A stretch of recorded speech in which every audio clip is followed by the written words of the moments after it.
Good evening, everyone, and welcome to our live coverage of the latest mission from Cape Canaveral Space Force Station. I'm Will Robinson Smith. I'll be providing commentary throughout the duration of our coverage.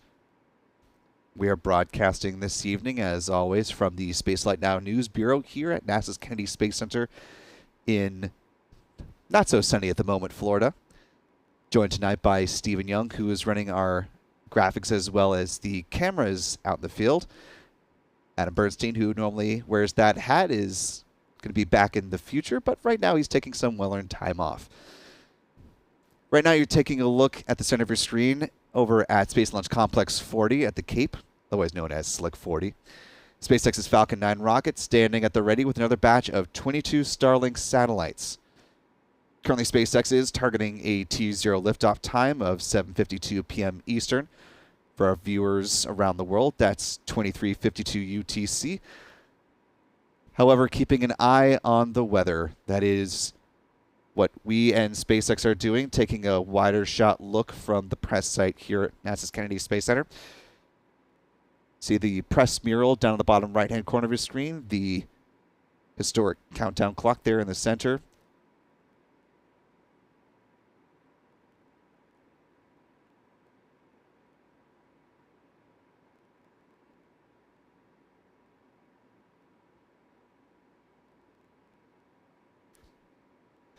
And you're seeing our office there, the known lovingly as the fishbowl down there at the bottom right-hand corner, that white block building. As you can see, clouds continue to hang around the Cape, being one of the primary factors that SpaceX and the Eastern Range are looking at as far as launch opportunities tonight. 45th Weather Squadron only put GO weather favorability at about 20% for the start of the window, which again comes at, in less than an hour, T-minus 59 minutes, 20 seconds. At this point in time, SpaceX is still moving forward with its launch opportunity. They have not given an indication yet that they are going to shift that around. So until such a time, we will let you know when that happens. Of course, if you'd like to support our coverage of the space program, we'd really appreciate it if you hit the like button and subscribe to this YouTube channel so you get those notifications, ring that bell. That'll let you know when new videos are posted and you don't miss any of the live streams. And if you could share the stream, it certainly helps more people find this coverage and everything else that we have with the channel. And we are certainly powered by our viewers as well as our members. So thank you to all of you who have made a contribution helping to fund our coverage. If you'd like to become a channel member, that would be fantastic. And you can get access to member-only videos as well as 4K views of launches from here in Florida. Membership also gives you access to members-only discount from our online shop. You can also support this channel through the YouTube Super Chat feature. If your comments are appropriate and on topic, we love to bring in our community here into the conversation as we talk about the latest missions here from the Cape and looking around the world.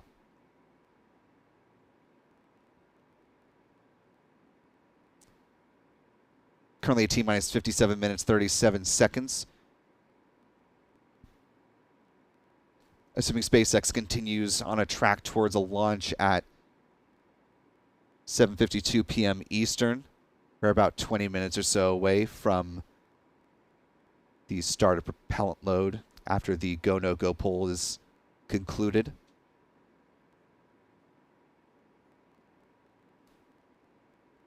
SpaceX is managing launch operations from its Hangar X site here at NASA's Kennedy Space Center. Just got a little bit of new work done from there as they conducted their crewed launch of Crew 7 mission from Hangar X, their first crewed operation from that site.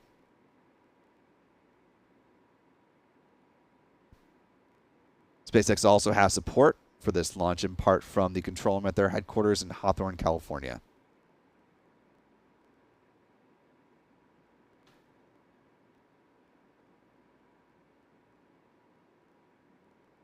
Again, as a reminder, SpaceX is targeting a T0 of 7:52 p.m. Eastern. That is 23:52 UTC. If they need it, though, they do have 5 additional launch opportunities, assuming they haven't started fueling. Those begin at 8:40 p.m. Eastern, 0040 UTC on September 1st, and then run until 11:29 p.m. Eastern, or 0329 UTC. Given that the weather does not look the most idyllic, they do have 6 backup opportunities on Friday, September 1st, starting up the month of September.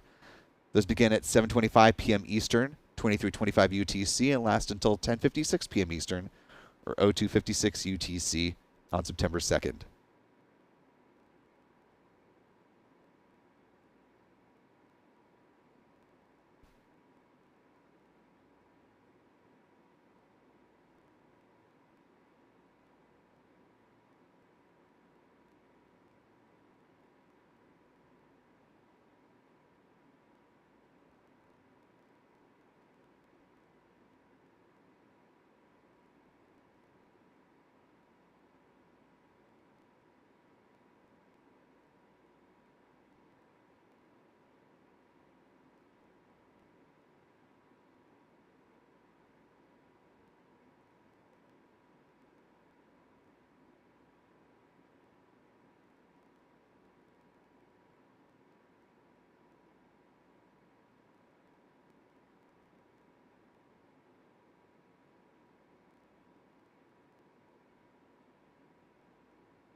Now T-minus 54 minutes, 22 seconds and counting.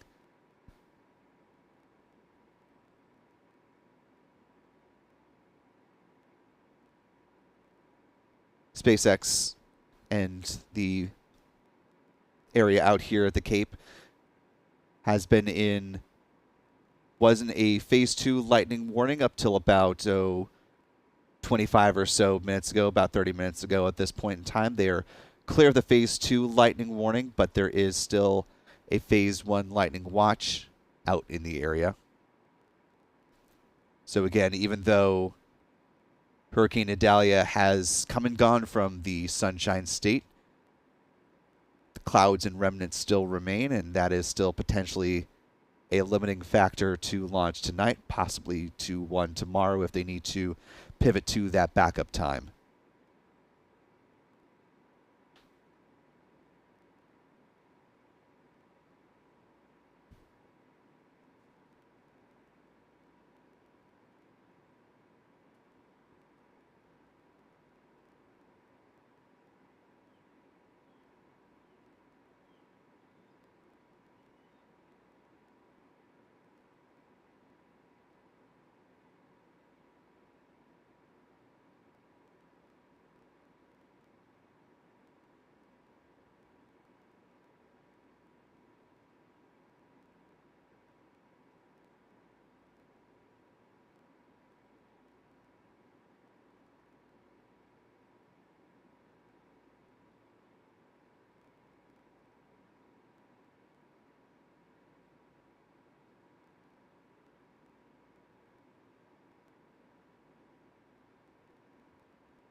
T-minus 52 minutes and counting.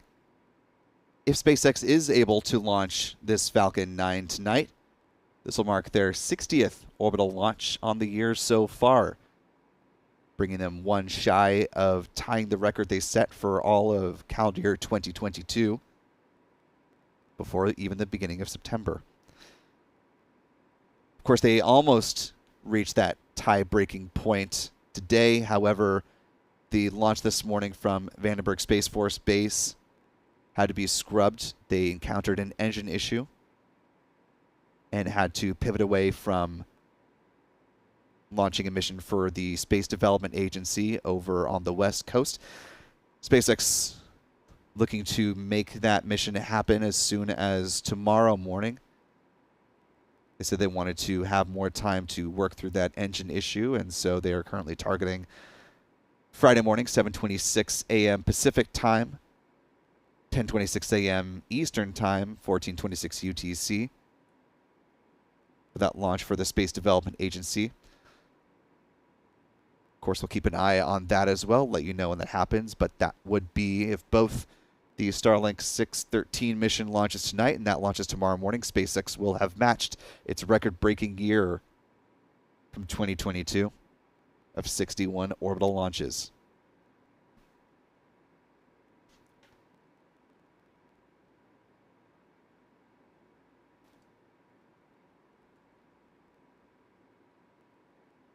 And we do have an update on the launch time right now.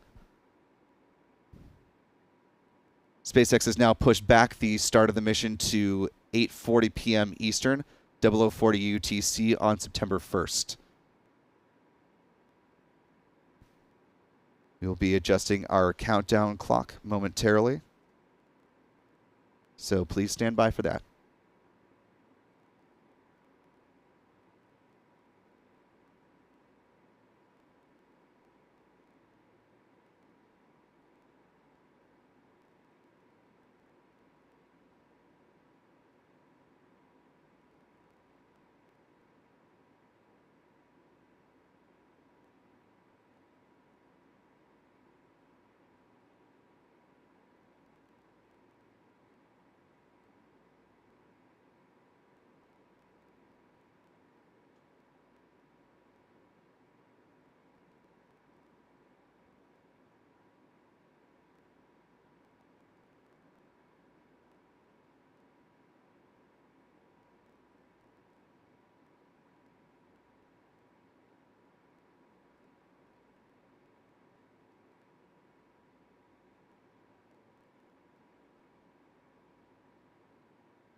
Now T-minus 1 hour, 16 minutes, 53 seconds and counting. SpaceX continues to target 8:40 p.m. Eastern, 0040 UTC on September 1st for this upcoming launch of the Starlink 6-13 mission. Another batch of 22 Starlink V2 mini satellites heading up to low Earth orbit. SpaceX looking to notch its 60th orbital launch of the year.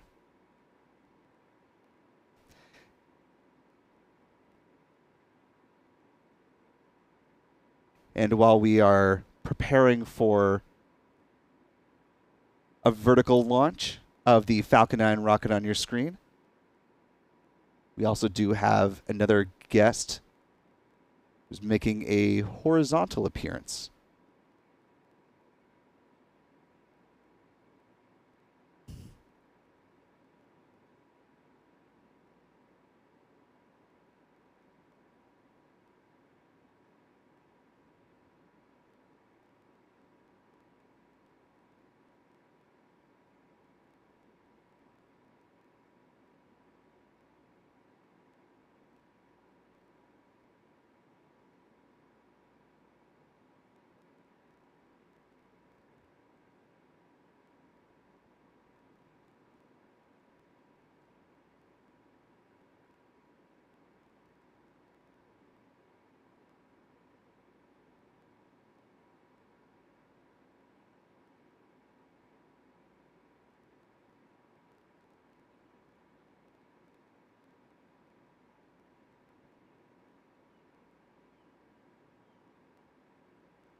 Just a little tease of things to come. We'll check back in on that shot momentarily.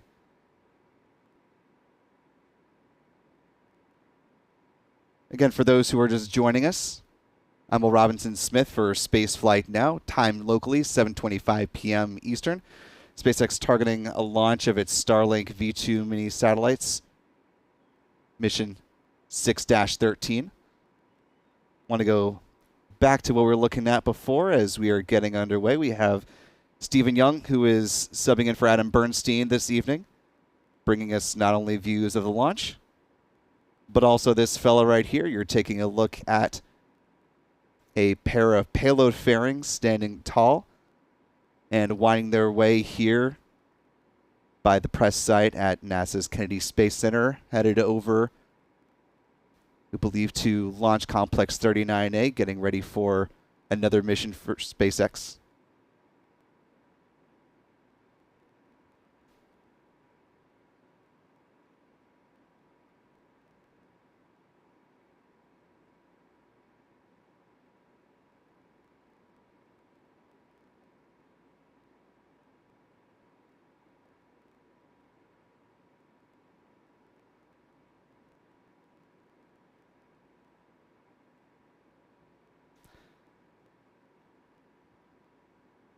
We believe inside this pair of payload fairings is a group of Starlink V2 mini satellites, much like the ones that are being launched tonight. As those at Kennedy Space Center like to tout, this is very much a multi-user spaceport. As you see those payload fairings cruising on by the vehicle assembly building with the Artemis logo in the background. Lots happening here on Florida's Space Coast. Here's just a small sample size on a Thursday evening. And you can tell just by comparison of the payload fairings to the vehicle transporting them, and you can see just a little bit the driver inside that transport vehicle, just how large these payload fairings are. A little bit later in the broadcast, we'll break down with more specificity details about the Falcon 9 rocket and everything made up, but this is a great chance live to see a pair of those payload fairings as SpaceX does use its recovery ships, Bob and Doug, to pull those out of the water, named for the first two astronauts that were launched aboard a SpaceX Crew Dragon spacecraft, Bob Behnken and Doug Hurley.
Now T-minus 1 hour, 8 minutes, 54 seconds and counting. You're seeing that pair of SpaceX Falcon 9 payload fairings about to cross from our vantage point in front of Launch Complex 39B. You see there the mobile launcher supporting future launches of NASA's Space Launch System rocket that'll be used on Artemis missions out there at the pad undergoing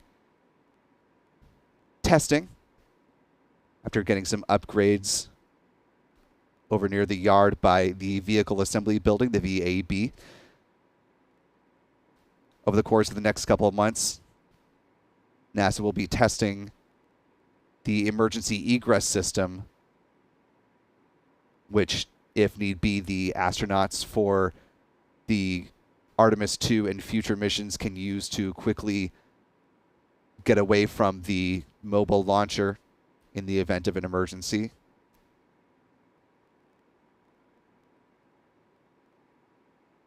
Also be doing additional testing on the crew access arm at the top of the mobile launcher.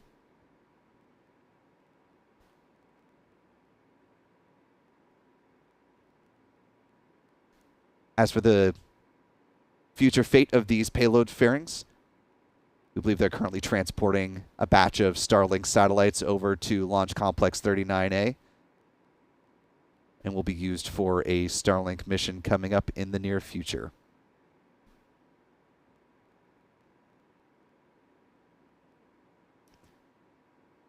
SpaceX's drone ship that's going to be used for tonight's mission to recover the Falcon 9 first stage booster is a shortfall of Gravitas, which is standing by in the Atlantic getting ready to catch the Falcon 9 first stage booster flying tonight. Its partner in crime just read the instructions, just returned to Port Canaveral earlier today, carrying its booster back after that ship sheltered in the Bahamas as Hurricane Idalia blew through the state of Florida, but now it is back in port, getting ready to offload its Falcon 9 first stage booster and prepared to head back out in support of the mission that will launch these Starlink satellites. You see cruising on by here on a Thursday evening. As you can see, though, just above those payload fairings, it is a cloudy night here on Florida's Space Coast. Weather has proved troublesome for SpaceX. They did have an earlier launch opportunity at 7:52 p.m. earlier this evening. They have adjusted that now to a T0 liftoff of 8:40 p.m. Coming up in 1 hour, 5 minutes, 49 seconds and counting.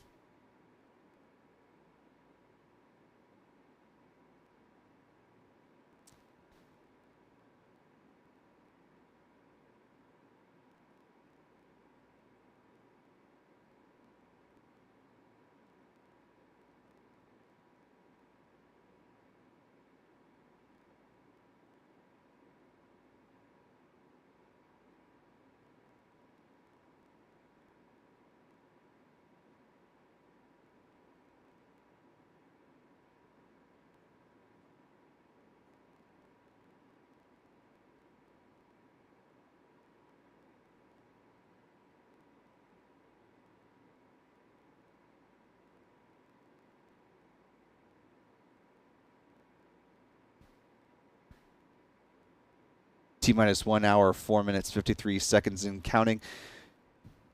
As of right now, we are still in a Phase 1 lightning watch.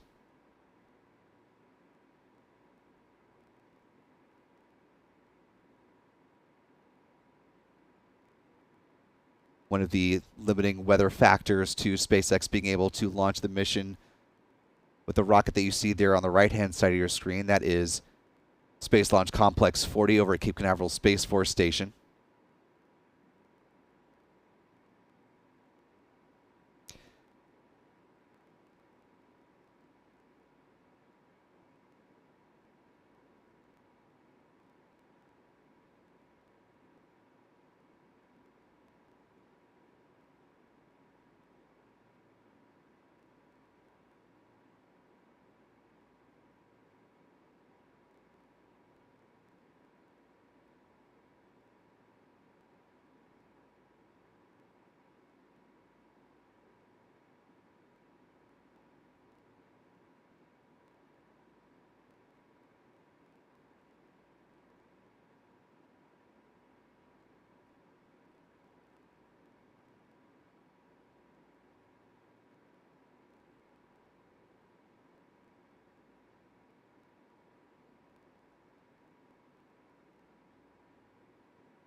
T-minus 1 hour, 2 minutes, and counting. So you see there on the left-hand side of your screen that pair of payload fairings with its Starlink satellites continues to cruise on to its destination. That is Launch Complex 39A there at the center of your screen in the box on the left-hand side. Most recently, that pad was busy sending 3 astronauts and 1 cosmonaut up to the International Space Station on the Cruise 7 mission, now getting ready to receive Starlink satellites for another Falcon 9 launch coming up in the next several days.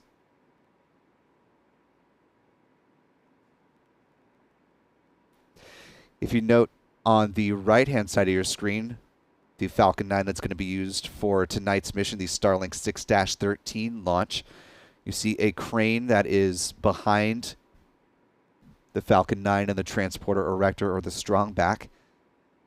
That crane is going to be used to build what you see there over at Launch Complex 39A, a crew access tower that'll be used to support SpaceX Crew and Cargo Dragon missions as a redundant measure from Launch Complex 39A. SpaceX continues to ramp up its launch cadence. Of course, one of its most important customers, NASA, wants to ensure it still has access for its exceedingly important missions, that being launching crew rotation missions to the International Space Station, as well as cargo resupply missions, those CRS missions, as we do have those going up from SpaceX about every 6 months or so.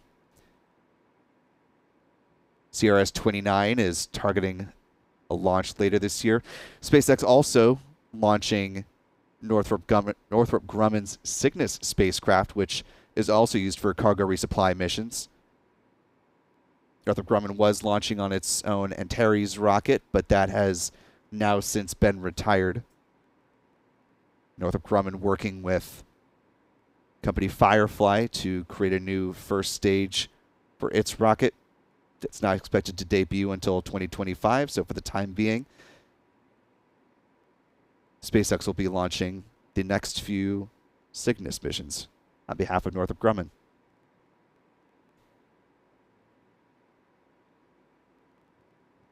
In a previous press conference from NASA, they mentioned the Northrop Grumman mission will be launching from Pad 40, which is SpaceX's really their workhorse pad used most often.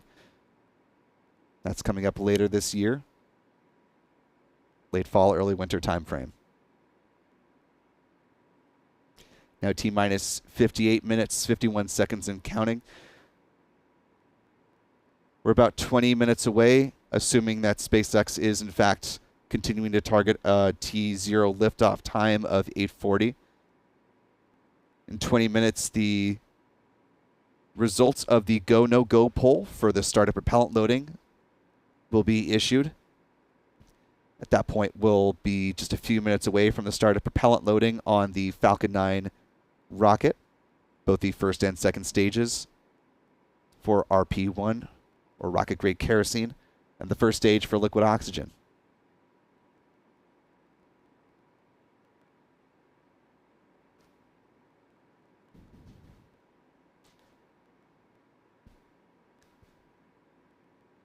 Weather proving ever problematic, though, this evening. Do not be shocked or chagrined if we do have to update you to say that there has been another shift in the timeline. As of last check, we were still in a Phase 1 lightning watch, which is violating weather criteria for liftoff, and SpaceX wanting to preserve its launch opportunities tonight if it feels like it can't comfortably launch at the end of the fueling procedure. It will delay the start of fueling to target the next possible launch opportunity, which tonight, its next one after 8:40 is 9:31. That's 9:31 p.m. Eastern, 0131 UTC on September 1st.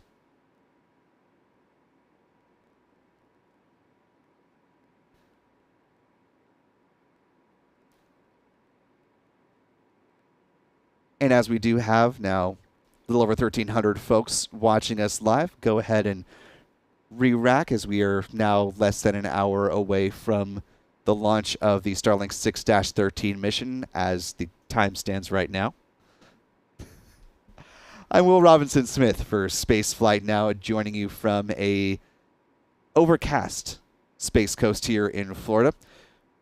Joined alongside Stephen Young this evening, who's pulling double duty, running some of the technical aspects of the show as well as managing the cameras out in the field.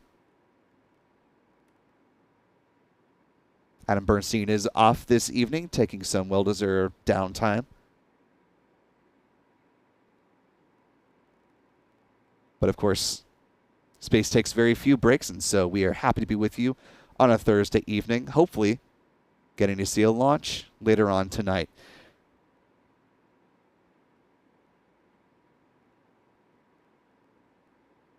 However, given that we are still within the impact of Hurricane Idalia and some of its outer bands, SpaceX noted it's keeping a close eye on the weather and its impacts here in Florida, and is hoping to find a window to be able to launch the Falcon 9 rocket you see there standing at the center of your screen.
Coming up on 7:45 here on the East Coast. T-minus 53 minutes, 46 seconds in the count as it stands to a T0 liftoff time at 8:40. At this point, we are going to take a look at the countdown. Take a look at the timeline for this mission. If we need to pause and reset the countdown clock because there's been an update, we'll be sure to keep an eye on that and keep you abreast of any changes in SpaceX's launch plans. They do have multiple backup opportunities, still 4 left in tonight's window that started at 9:31 p.m. Eastern after this current launch attempt at 8:40 p.m. Eastern, 0040 UTC. For now, and unless or until that changes, we're going to keep assuming that that is the current T0 liftoff. Again, we'll update you if that changes, but for now, let's take a look at what the countdown will look like either way.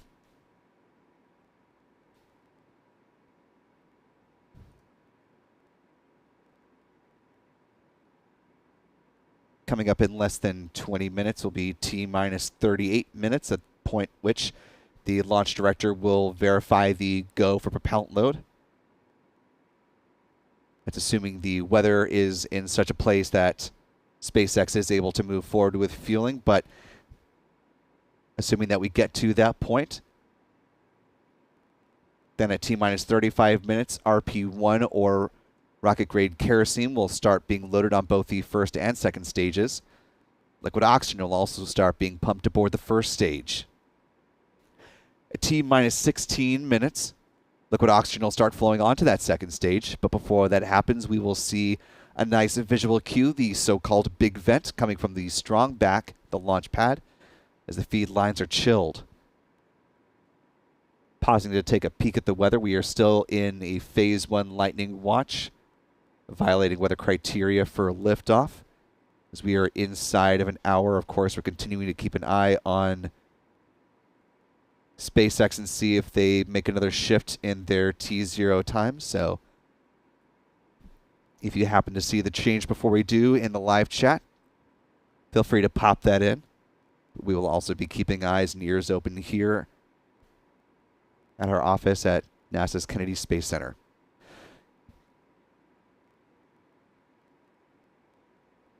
Coming back to the countdown here, at T minus 7 minutes, the chill down lines of the chill down of the 9 Merlin engines will begin.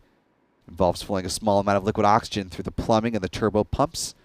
It's key because it helps protect those engines from thermal shock and damage during the startup sequence.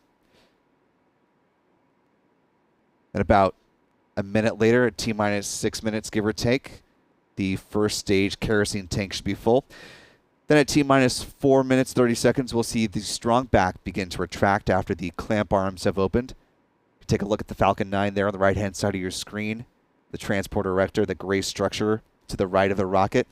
Just beneath the payload fairings at the top, that's where the clamp arms are held. Those will open up, and then the strong back will retract about 1.5 degrees and stay in that position until the Falcon 9 is getting ready to lift off the pad. About 2 minutes remaining in the count. Liquid oxygen loading will be complete. At that point, the Falcon 9 will be fully loaded with 1 million pounds of propellant. In the last minute, control of the countdown will be handed over from the ground sequencer to the Falcon 9's onboard flight computers. The propellant tanks will be brought up to flight pressure. And of course, if the launch director gives their go for liftoff, then the engine ignition command will be issued at T minus 3 seconds.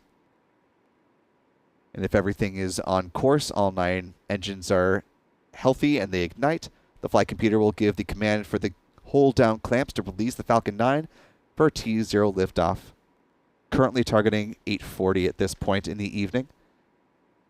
Again, we are keeping a close eye on the weather as that may adjust things.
And it does appear as though we are seeing another shift in the launch timeline. SpaceX now targeting 9:31 this evening. So scrolling back up, it looks like Stacy Woodson did catch that first, so appreciate you guys. One of the great reasons why it's wonderful to have this live community as we're doing these missions. Get to have a conversation about what's going on. We certainly appreciate you all being a part of it.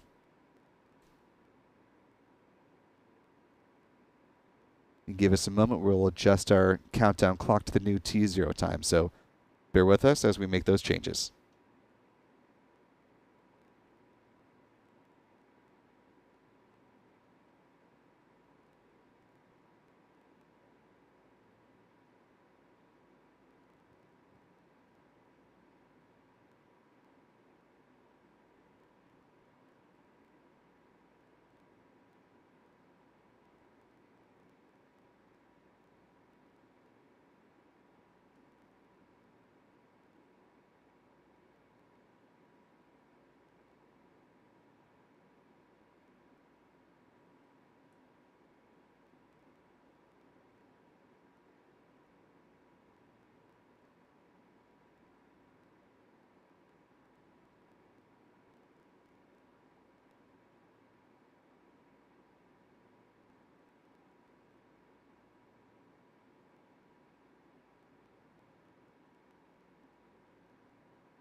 And just to note for those that are just now hopping in the live stream, thinking we were much closer to liftoff, we have adjusted the countdown clock to now T-minus 1 hour, 34 minutes and counting, as SpaceX has adjusted its launch time, now targeting a T0 liftoff of 9:31 p.m. Eastern, a 1:31 UTC on September 1st.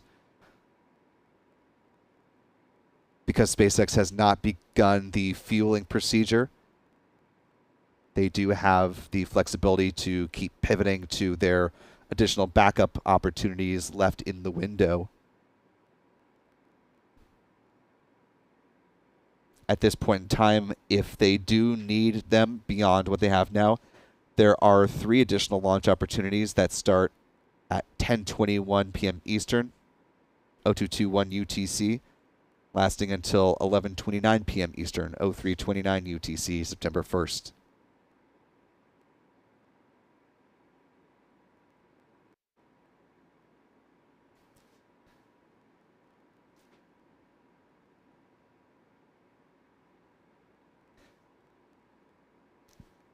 And yes, Julie, just to clarify, when I said September 1st, that is in UTC, September 1st, UTC. All the launch opportunities in this window tonight still fall on Thursday, August 31st, here local time.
T-minus 1 hour, 22 minutes, 57 seconds, and counting to the current T0 of 9:31 p.m. Eastern, 0131 UTC on September 1st. SpaceX hoping to launch their 60th orbital mission of 2023 so far, just one shy of tying their record-breaking year of 2022 when they notched 61 orbital launches. However, we are still in a Phase 1 lightning watch, a violating weather condition for SpaceX being able to launch the Falcon 9 rocket you see there at the center of your screen tonight. As it stands right now, SpaceX does have 3 backup launch opportunities in this window starting at 10:21 p.m. Eastern, 0221 UTC, that run until 11:29 p.m. Eastern, 0329 UTC, again September 1st. Those backup opportunities exist assuming SpaceX has not begun the fueling process. And so that's why we have not seen any venting at this point from the Falcon 9 rocket. They have not gotten to that point in the countdown procedure.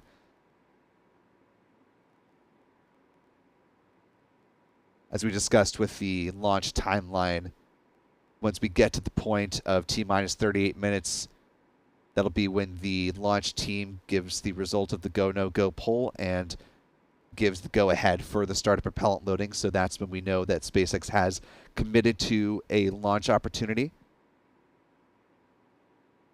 So once you see that countdown clock ticking closer to T-minus 38 minutes, you know we'll have a decision from SpaceX on whether or not they're going to go for it tonight.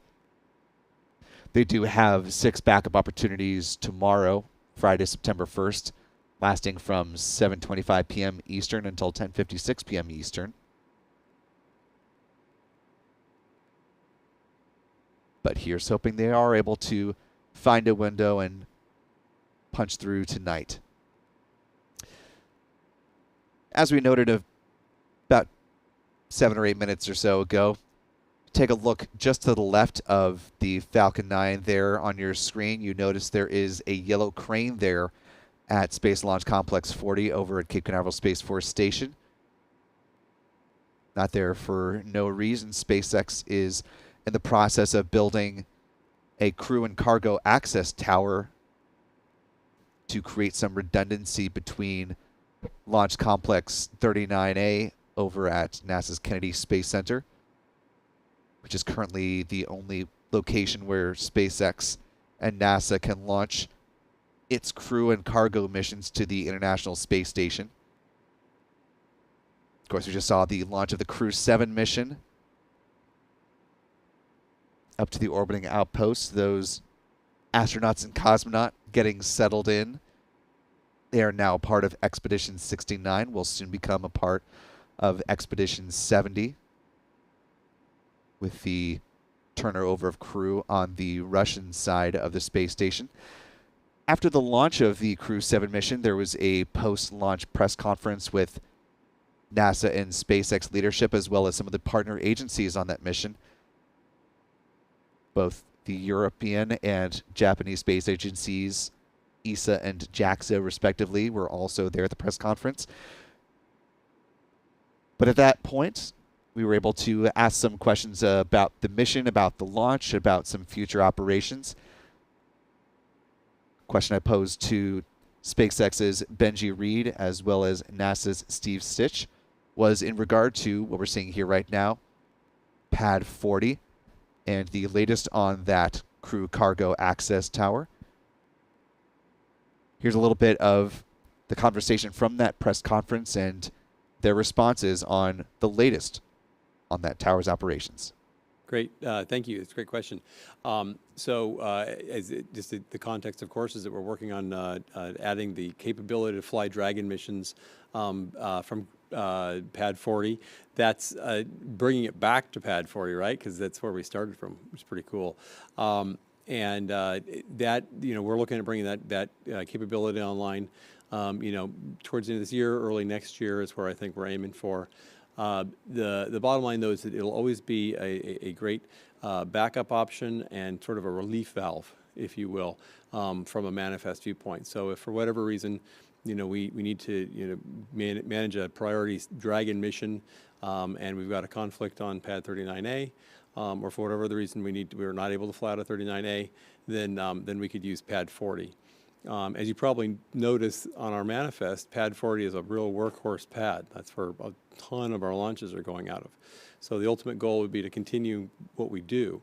But you're also probably noticing that we're flying more missions out of 39A, especially Falcon Heavy missions. So it'll be nice to have that as a backup or a relief valve. But currently there's not a specific mission to target to say, oh, we're going to fly this specific mission out of 40. We'll see when it comes up to when we need it.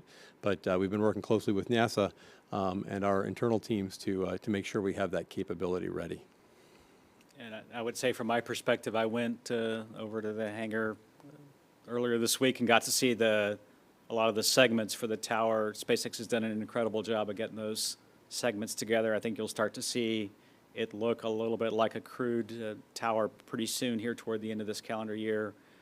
Once the pad is built out, we have the crew access tower there, then we have from a NASA perspective, we have a certification process we have to go through for the various components on that pad for the crew access tower, the crew access arm, and then the various systems on that pad, which are a little different than 39A. And we'll be working through that with SpaceX later this calendar year and then into next year. And then, as Benji said, when we'll look at the manifest later on, and it'll be great to have that capability. I suspect we'll start. One good thing is not only can we fly crew Dragons from there, we can fly cargo Dragons for Joel as well. And I suspect we'll start with the cargo flight.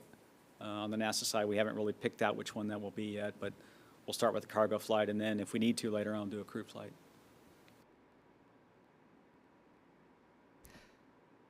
And again, that was NASA's Steve Stitch as well as SpaceX's Benji Reed talking about the tower being built out there at Space Launch Complex 40.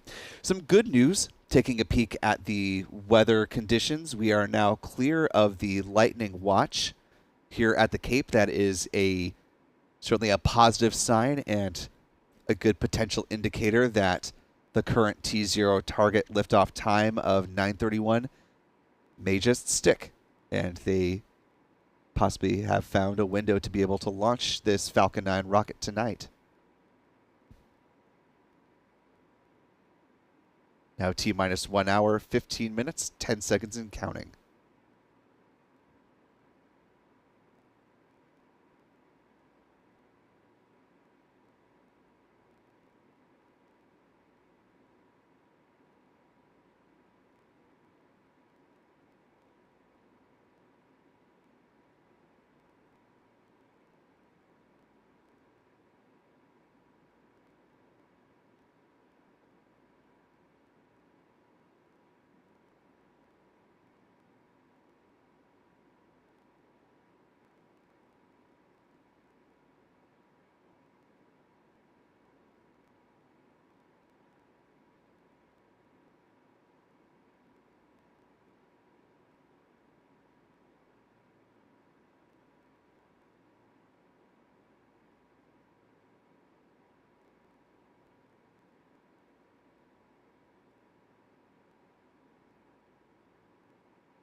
No, I see the top half of the first stage, not the bottom.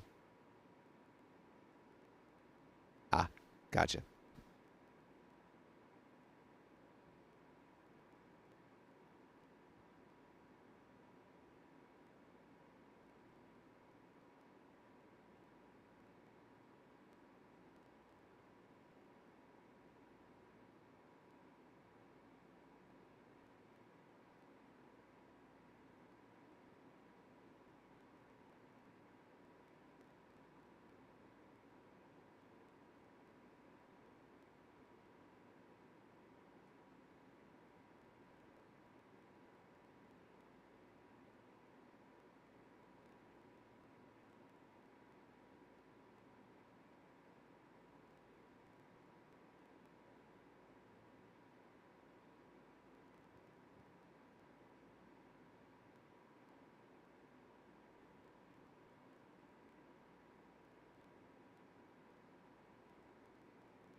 T-minus 1 hour, 8 minutes, 52 seconds and counting. And you have Stephanie, the ever-vigilant moderator, fortunately helping to keep our live chats nice and kosher. Accidentally hit the wrong button as Steven and I were talking about one of these shots out here. So apologies for the behind-the-scenes chatter. Just making sure all of our cameras are good as SpaceX continues to move toward a T0 liftoff time of 9:31 p.m. Eastern.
Now T-minus 1 hour, 6 minutes, 54 seconds and counting.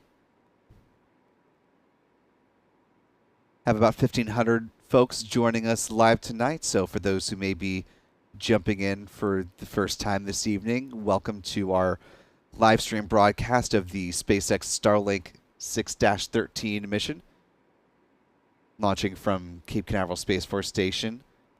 Currently targeting a liftoff time of 9:31 p.m. Eastern, 0131 UTC. For those that may be just jumping in now, the weather seems to be improving as the lightning watch, which has been in place now for quite some time, has been lifted. That is all green on the range. Certainly the direction that we'd like to see. If you haven't already, be sure to like this stream and subscribe to our channel. Ring the bell so you get notified whenever we do these live streams, and liking this particular stream helps it reach more people and create greater engagement, help more people find our live coverage. So thank you to everyone who's already hit the like button, and if you haven't already, it's a great way to help support our coverage of the space program. Another great way to support what we do is with the YouTube Super Chat feature. So thank you to folks like SG for chipping in $5 to help us with our coverage.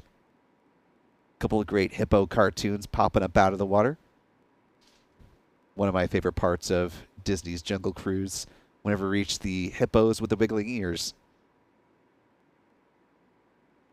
Fond childhood memories. So thank you to SG and thank you to all of our folks that jump in with Super Chat donations. And of course, you can also become a channel member. Membership comes with perks like access to our members-only videos, as well as access to the 4K live stream of launches from Florida. So another great way to watch this launch. If you are not here in the Sunshine State, able to see it with your own eyes, you can go ahead, pop up that 4K stream, throw it up on the TV there, and watch it from the comfort of your home from wherever in the world you may be tonight. Thank you to Cody Wittenberg for a $10 super chat with a cute corgi thank you cartoon emoji there. Well, thank you, Cody, for helping to support our coverage.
T-minus 1 hour, 3 minutes, 4 seconds and counting.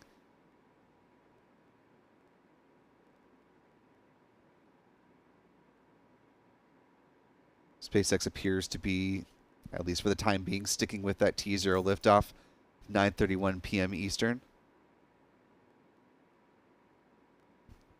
As always, one of the benefits of doing this broadcast with you live in our wonderful live chat, if you do see the launch time shift before we do here, of course, we try to keep tabs on that as well. But go ahead and jump in the live chat if you see an adjustment. But we are now just a little over an hour or 2 minutes away from liftoff.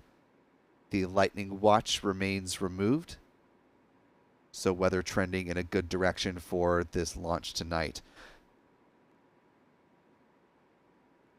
Of course, clouds are another factor, something that SpaceX is also watching. It's not just lightning as the potential weather factor tonight. If SpaceX holds off on fueling, they do have 3 more launch opportunities this evening starting at 10:21 p.m. Eastern, so we'll see if SpaceX decides they need to pivot to another one of those backup chances.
Now T minus 1 hour, 12 minutes and counting.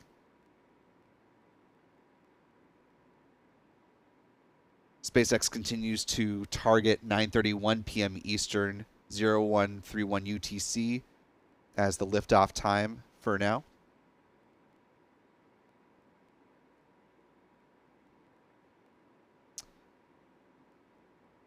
Taking a peek at the live chat, James, to address your question, it's not exactly in a hold for weather, but SpaceX is delaying the start of fueling because of weather conditions in part. The remnants of Hurricane Idalia are still having an impact for us here on the Space Coast. And they continue to watch weather conditions as they hopefully push toward a launch in less than an hour.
Now T minus 55 minutes, 40 seconds and counting. SpaceX continues to target a T0 liftoff time of 9:31 p.m. Eastern,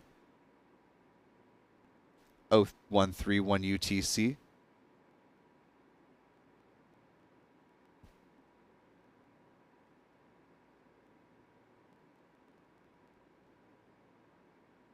Again, we are clear of the lightning watch that has been in effect today, but we still are feeling some of the impacts from Hurricane Idalia on some of those outer bands. So weather continues to be a watch item for SpaceX in the eastern range for a liftoff tonight of what you see there in the center of your screen, that Falcon 9 rocket standing tall and at the ready at Space Launch Complex 48 Cape Canaveral Space Force Station.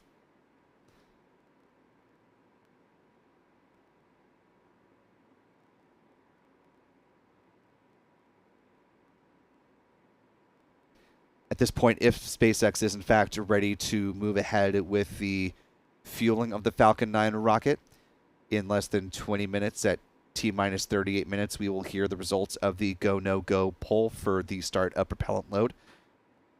Once launch teams give the go-ahead for that at T-minus 35 minutes, they will begin loading both RP1 or rocket-grade kerosene on both the first and second stages, and liquid oxygen will start flowing onto the first stage of the Falcon 9.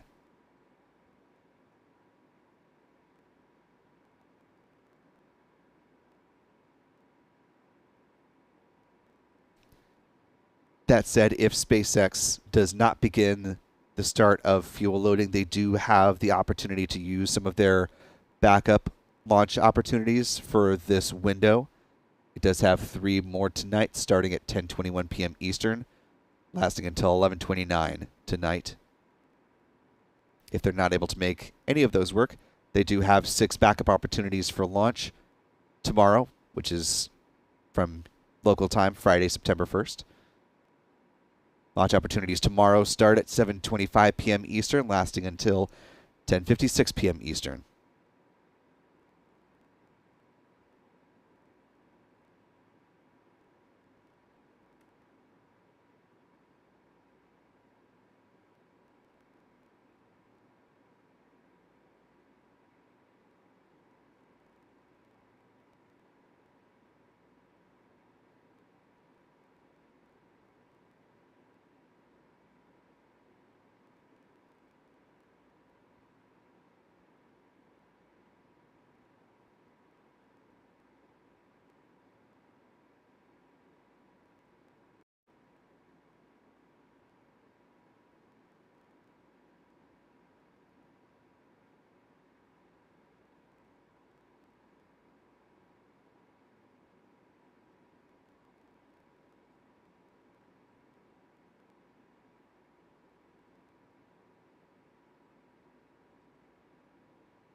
T minus 47 minutes, 38 seconds and counting.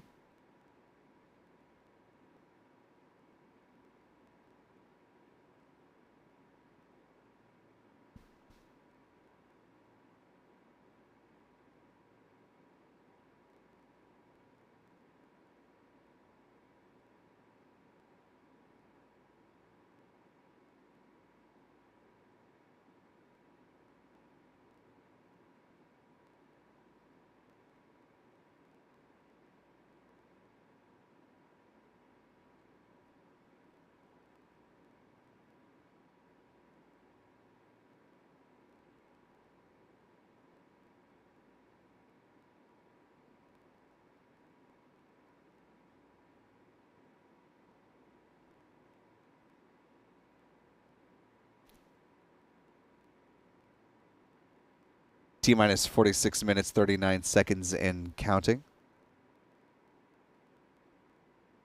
SpaceX continuing to target 9:31 p.m. Eastern for liftoff. Since it's been a minute since we've gone through the timeline, we have now 2,100 of you that have joined us live, so welcome to those who have newly joined the stream. I'm Will Robinson-Smith for Spaceflight Now, joined alongside Stephen Young, who is pulling double duty tonight, managing both our live cameras out in the field as well as helping out with some of the tech aspects behind the scenes. Want to take a moment and go through both the countdown timeline, telling you where we are in the procedure of things, as well as taking a look at the trajectory for tonight's launch.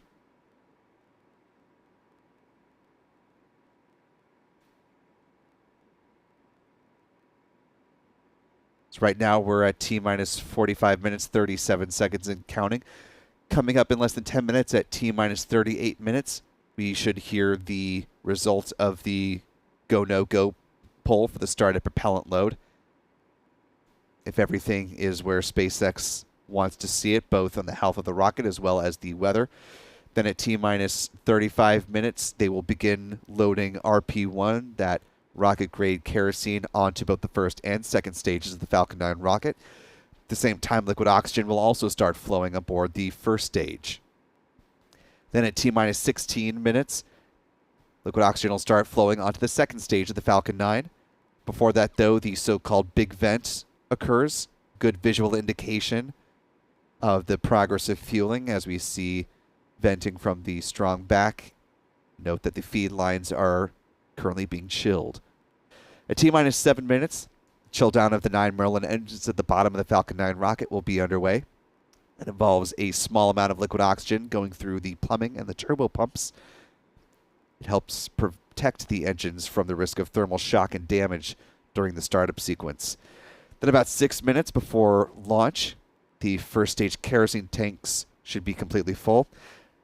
T minus 4.5 minutes, the strong back will begin to retract away from the Falcon 9 rocket, tilting back to an angle of about 1.5 degrees, just a slight lean back. Stays in that position until liftoff. At that point, the strong back will pull back in a much more rapid fashion, clearing the way for the vertical climb of the Falcon 9 off the pad. Then about 2 minutes to liftoff, liquid oxygen will be completely loaded onto the second stage of the Falcon 9, the first stage. At that point, the Falcon 9 will be fully loaded with 1 million pounds of propellant. Then in the final 60 seconds, control of the countdown will be handed over from the ground sequencer to the Falcon 9's onboard flight computers. The propellant tanks will be brought up to flight pressure. The launch director will give their go for liftoff. The engine ignition command will be issued at T minus 3 seconds. And then if everything remains on track, the engines are healthy, the computer will give the hold down clamps the go to release, and the Falcon 9 will lift off at T0, currently targeting 9:31 p.m. Eastern tonight.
T-minus 41 minutes, 11 seconds, and counting. We talked about the timeline. Let's talk about the trajectory for this Falcon 9 rocket.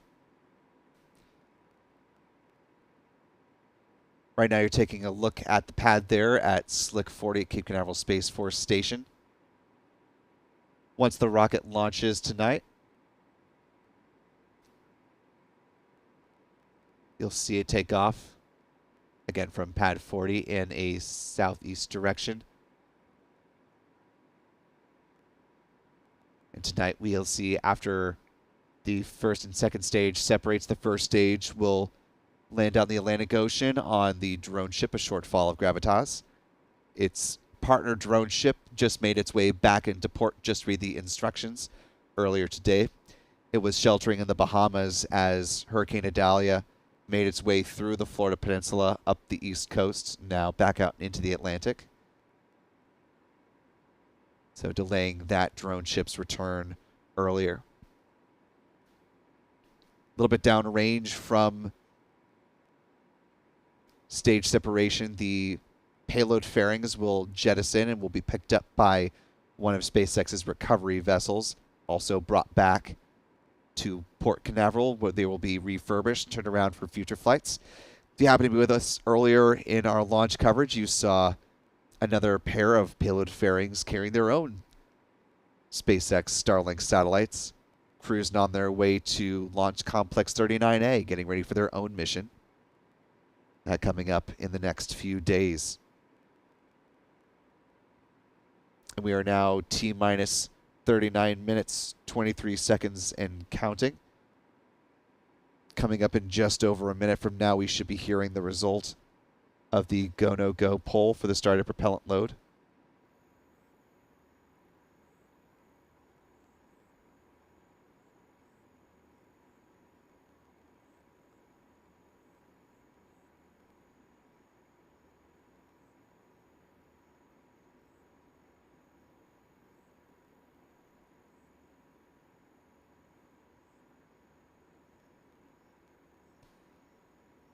At this point in the countdown procedure, T-minus 38 minutes, 44 seconds. SpaceX's mission audio has not gone live yet. So while they may conduct that poll and give the go-ahead to start propellant loading, we may not hear that call out. Good visual indication, though. Watch a little bit after T-minus 35 minutes. Towards the bottom of the Falcon 9 rocket, you may be seeing a little bit of venting at the bottom of that first stage. Good visual indication that fueling has begun, and SpaceX is committing to this T0 liftoff time of 9:31 p.m. tonight.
And we are seeing that SpaceX appears to be pivoting once again on the T0 liftoff time of this Falcon 9 mission carrying the Starlink 6-13 mission. New T0 of 10:21 p.m. Eastern, 0221 UTC.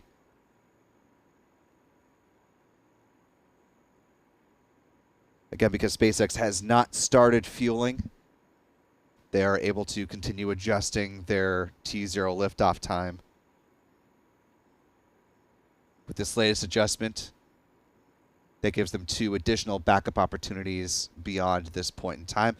But again, the current T0 now 1 hour, 24 minutes, 4 seconds and counting away.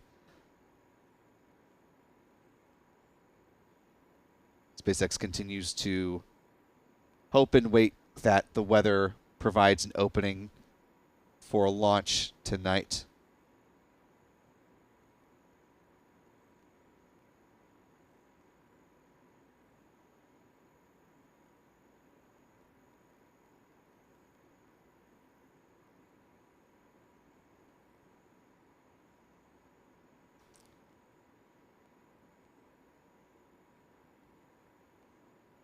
However, taking a look at the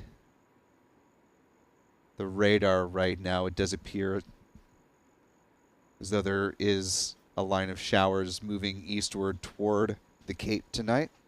So that is certainly something SpaceX continues to watch as it hopes to find an opening to be able to launch its Falcon 9 rocket tonight on its 60th mission of the year.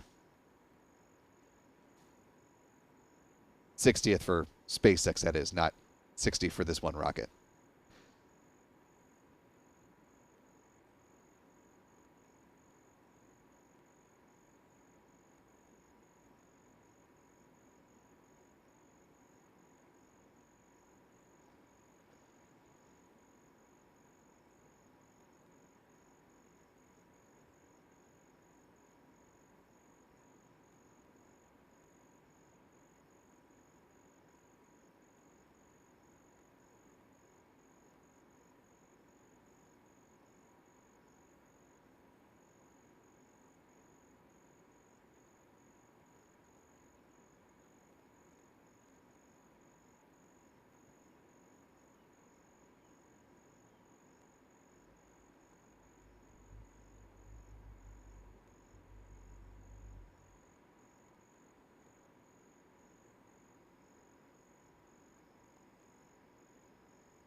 T minus 1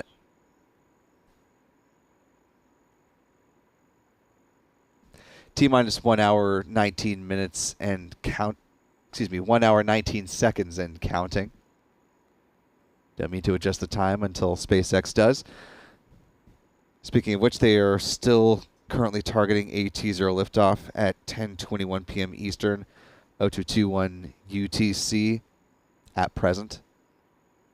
We've seen multiple adjustments to that liftoff time throughout the evening, so don't be overly shocked if they happen to slide it to the right yet again. We do have some light rain that is moving toward the east over Central Florida right now, so keeping an eye on the weather as well. SpaceX still hoping to launch this Falcon 9 rocket tonight. As it does prepare to do so, you may notice there's a fair amount of soot on the first stage of that rocket. It's got a little bit of history to it, so as we await the launch of the Starlink 6-13 mission, let's go ahead and wind the clock back and talk a little bit about the booster history for this booster, which is the tail number of 1077. Happened to make its debut last October 5th, for the launch of the Crew 5 mission to the International Space Station. That mission also featuring the first crew seat swap with Russia's space agency Roscosmos.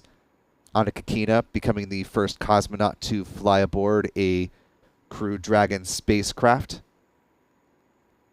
And there have been 3 so far. Andrei Fedyaev is still aboard the space station, with the other members of the Crew 6 mission getting ready to return back to Earth very soon, coming up over this weekend, as a matter of fact. Currently, undocking is scheduled for Saturday with a Sunday splashdown time, though both NASA and SpaceX are continuing to monitor the weather conditions as well as the area of the recovery zones that are options around the state of Florida for recovering that Crew Dragon capsule. So they will undock when it is safe to do so, both for the astronauts and cosmonaut as well as the recovery teams as well. Moving on to the booster history of 1077. It next flew in 2023, January 18th, when it was supporting a new GPS satellite, GPS number 6.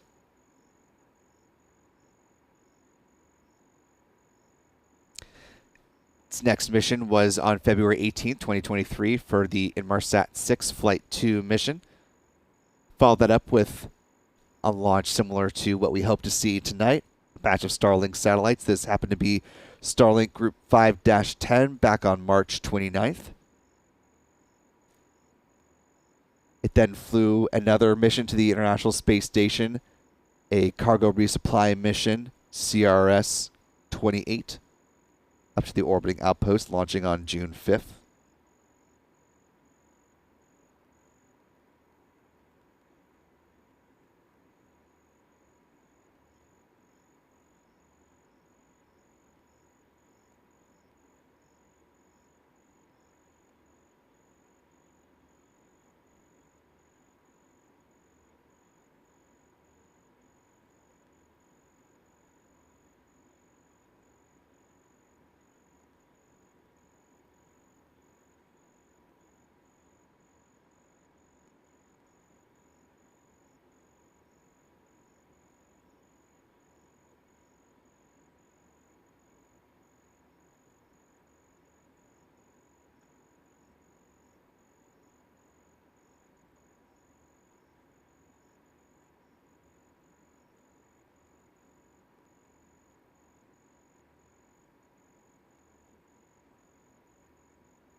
And last but not least, on the booster flight history roster, we had a launch earlier this month, in fact, August 3rd, the Galaxy 37 launch. This will be the 7th flight for booster 1077. Unfortunately, it has not been quite so lucky with the weather up till now. SpaceX, at present, 54 minutes, 49 seconds away from launching this Falcon 9 rocket, though weather has proven a barrier to liftoff so far this evening. We're keeping a close eye on SpaceX for any adjustments to that T0 liftoff time.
T-minus 53 minutes, 22 seconds and counting.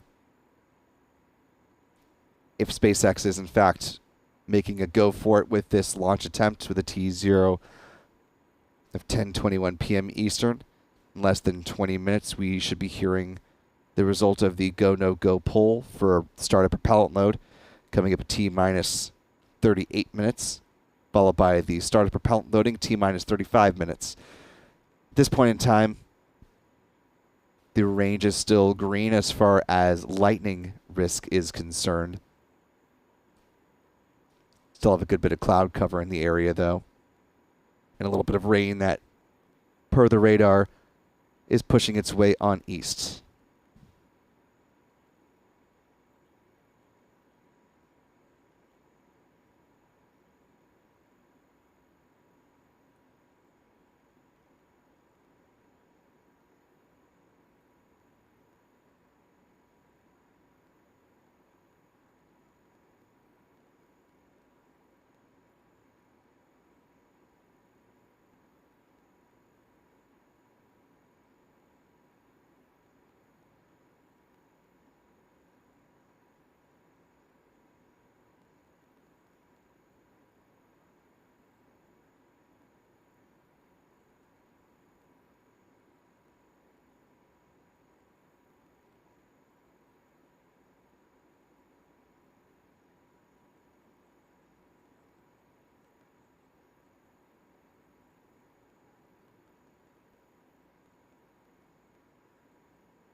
T minus 45 minutes, 15 seconds, and counting to the current T0 for SpaceX, 10:21 p.m. Eastern, 0221 UTC.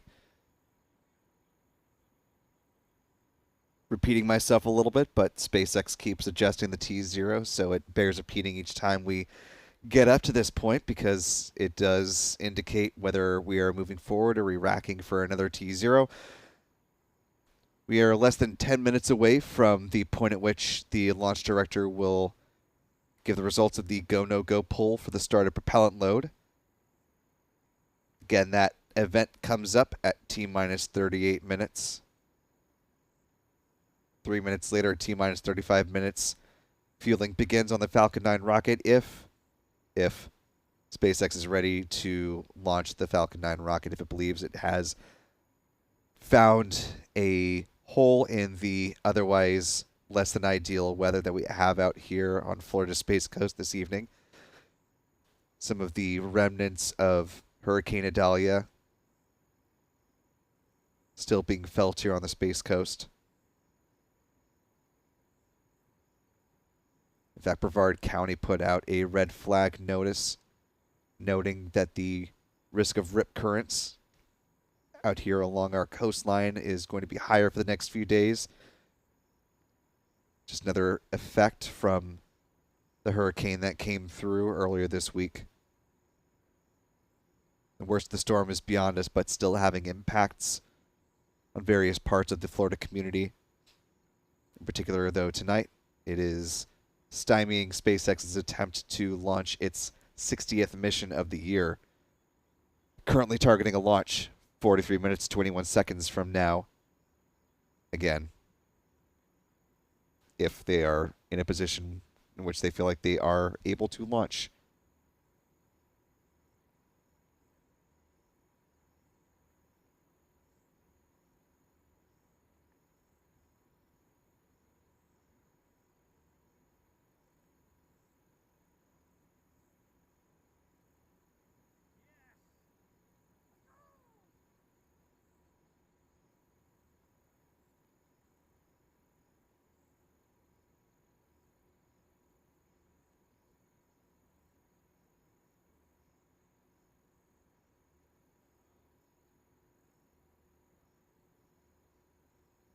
Please take a look at step 5770, propellant load and launch go, no-go poll.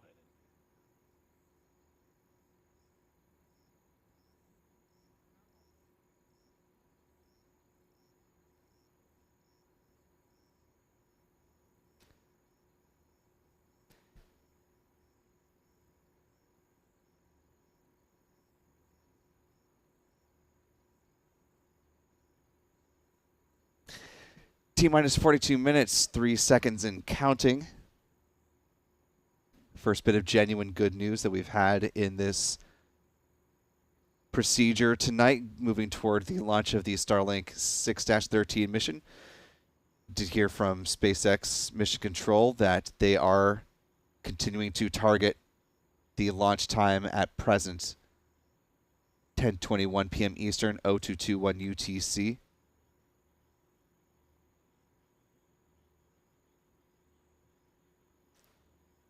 They say the chance of violating weather currently stands at 20% for that launch time, as well as their backup opportunities in the 11 o'clock hour here locally on the East Coast. So it does appear that we are setting up for a launch attempt in 41 minutes, 5 seconds, which means in just a few minutes, at T-minus 38 minutes, we will hear the result of the go, no-go poll for the start of propellant loading.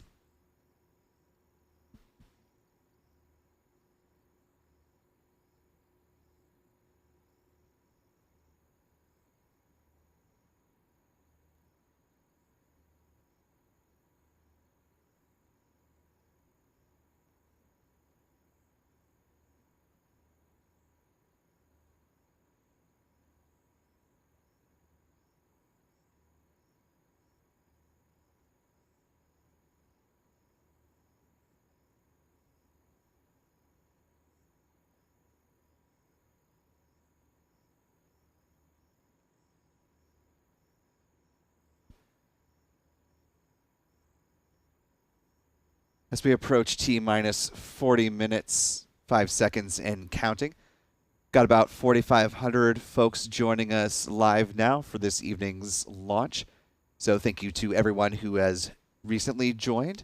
If you happen to be hopping in this live stream within the last couple of minutes, I'm Will Robinson Smith for Spaceflight Now. You're watching live pictures. Countdown.net. Polls complete. We're go for propellant load and launch. Reminder on abort instructions. For non-urgent no-go conditions, brief your LD and reporting the countdown. Urgent issues affecting the safety of the operation, operators shall call hold on the countdown net. Launch control abort the launch auto sequence. Sealing procedure. Launch abort auto. T-minus 10 seconds. Launch control be hands off. Rely on automated abort criteria for the remainder of the count. And you just heard that good call out that they are proceeding with fueling. That will begin at T-minus 35 minutes. SpaceX is moving forward with their launch of the Falcon 9 rocket now. 10:21 p.m. Eastern, 0221 UTC. SpaceX teams did note that they, in their latest weather brief, that their chance of violating weather now only 20% at this point, which is a great improvement over what we had earlier in the night, where we started with Phase 2 lightning warnings, went down to Phase 1. That cleared, still had some clouds, but now it appears SpaceX has found the opening that they were looking for, and we are marching towards a launch. Now 38 minutes, 17 seconds, and counting away.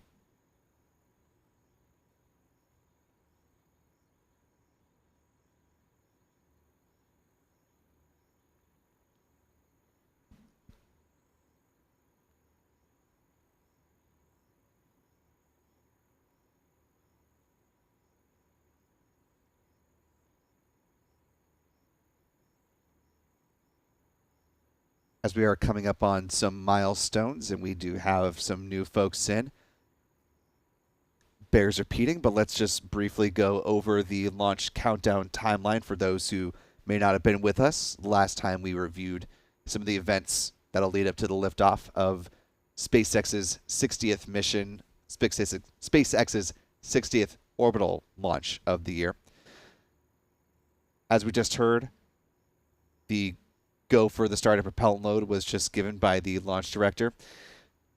Coming up in just over 2 minutes from now, both rocket-grade kerosene RP-1 will start loading in both the first and the second stages, as well as liquid oxygen flowing into the first stage of the Falcon 9 rocket.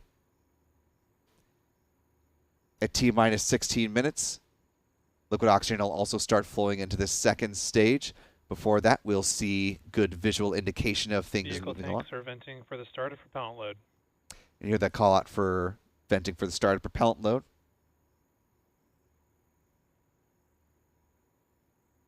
This fueling operation will commit SpaceX to the launch target at 10:21 p.m. Eastern tonight. So if something comes up between now and then, they will call a hold, and they will have to target a launch opportunity tomorrow. But as far as the weather, it is probably about as good as it's going to get tonight.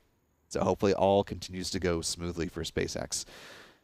As I mentioned, going back to the count, before we start getting the liquid oxygen onto the second stage, we'll see the big vent from the strong back as those feed lines are chilled. At T-minus 7 minutes, the Falcon 9 Merlin engines will begin chilled. It involves flowing a small amount of liquid oxygen through the plumbing and the turbo pumps, protecting the engines from the risk of thermal shock and damage. About T-minus 6 minutes, the first stage kerosene tank should be full, and then T-minus 4.5 minutes, we'll see the strong back retract begin. That'll start with those clamp arms around the rocket just beneath the payload fairings opening. And then the strong back will tilt back about 1.5 degrees, stay in that position until it pulls back much more quickly when the Falcon 9 is getting ready to clear the pad. About 2 minutes before liftoff, liquid oxygen should be fully loaded onto the Falcon 9, completing the fueling process of about 1 million pounds of propellant. Then the final 60 seconds, control of the countdown will be handed over from the ground sequencer to the Falcon 9's onboard flight computers. The propellant tanks will be brought up to flight pressure. And the launch director will give their go for liftoff. The launch auto sequence has started. And you hear the call out there for start up propellant loading. So now RP1 and LOX are flowing onto the Falcon 9. Keep an eye near the bottom of the first stage, just above the landing legs. Might see a little bit of vapor forming near the base of the rocket. Good indication that fueling is on its way, or underway, I should say.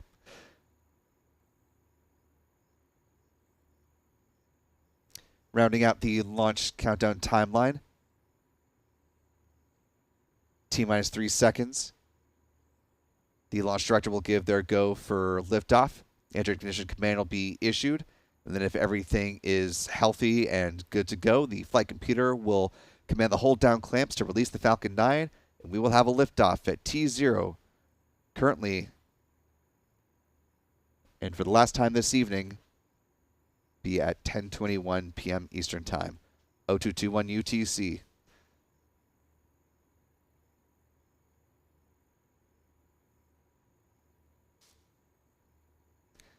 Now T-minus 33 minutes, 37 seconds, and counting.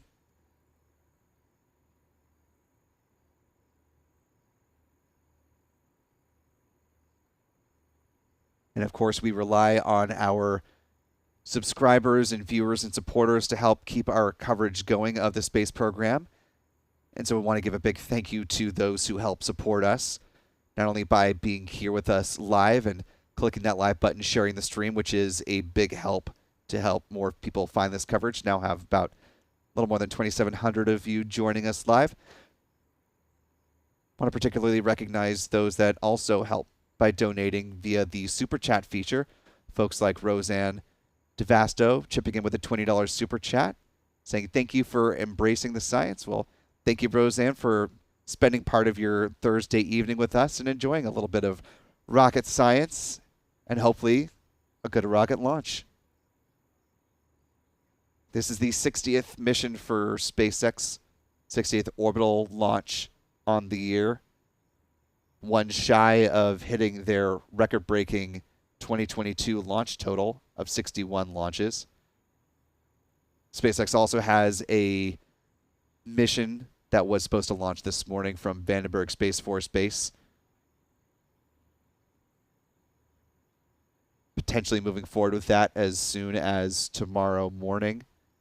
If so, they will tie their record of 61 launches on the year to start off the month of September. So still plenty of calendar left to ratchet up those launch totals.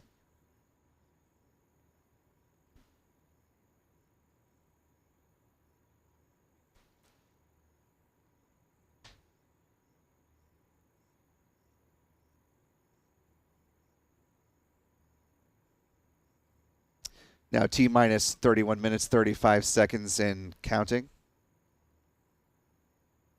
can see a little bit of venting, as I mentioned, coming from the bottom of the Falcon 9 first stage. Sign that fueling is now finally underway for the Starlink 6-13 mission.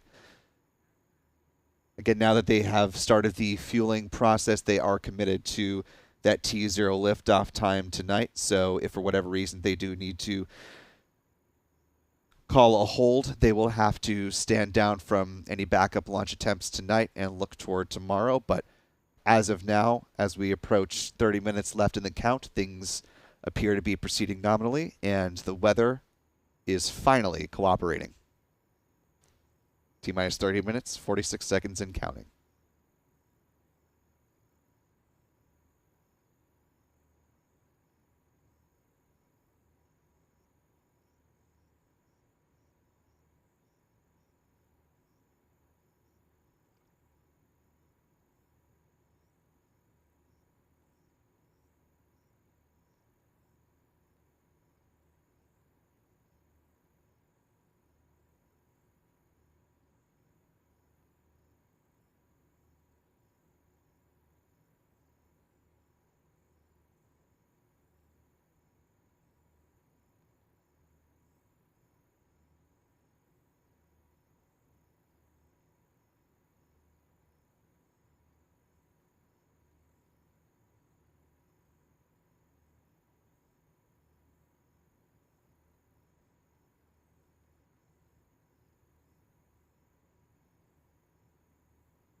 T-minus 28 minutes, 46 seconds and counting.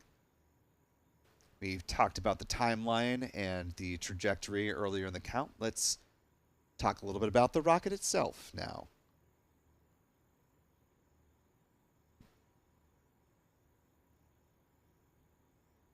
Here looking at SpaceX's Falcon 9 rocket, the workhorse of the SpaceX fleet, stands about 70 meters or 229 feet tall, and has a diameter of 3.66 meters or 12 feet. The vast majority of it is made up by the first stage here. As we talked about before, this first stage booster has flown 6 times, tail number 1077, going for its 7th flight of its life. SpaceX has launched boosters up to 16 times so far. Its 2 flight leaders are tail numbers B1058 and B1060. Those 16th launches happening over the summer. We have a video of that up on our YouTube channel, talking with Space Florida about that milestone for SpaceX. If you want to check that out when you're done watching this live stream, one of our videos about what's going on here with the space program. Always great to talk to Space Florida, get their expertise about everything happening here from the Sunshine State. Coming back to this particular Falcon 9, at the bottom are the 9 Merlin engines you see there on the graphic on the right-hand side of your screen. They burn rocket-grade kerosene and liquid oxygen and produce 1.7 million pounds of thrust. You can see around the engine compartment are those black carbon fiber landing legs. Those are used to land the first stage on the drone ship tonight. SpaceX is using a short fall of gravitas. Its other East Coast-based drone ship, just read the instructions, pulled into Port Canaveral earlier today, bringing back the booster from its Starlink mission.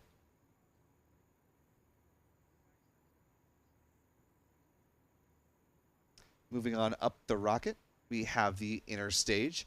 It's a composite structure consisting of an aluminum honeycomb core surrounded by carbon fiber. Take a look at the bottom of the graphic there on the right-hand side of your screen. You see those deployable hypersonic grid fins. These are titanium winglets that are important because they provide stability and allow for steering on the Falcon 9 rocket as it comes back through the atmosphere, moving like a dart towards that drone ship out in the Atlantic Ocean.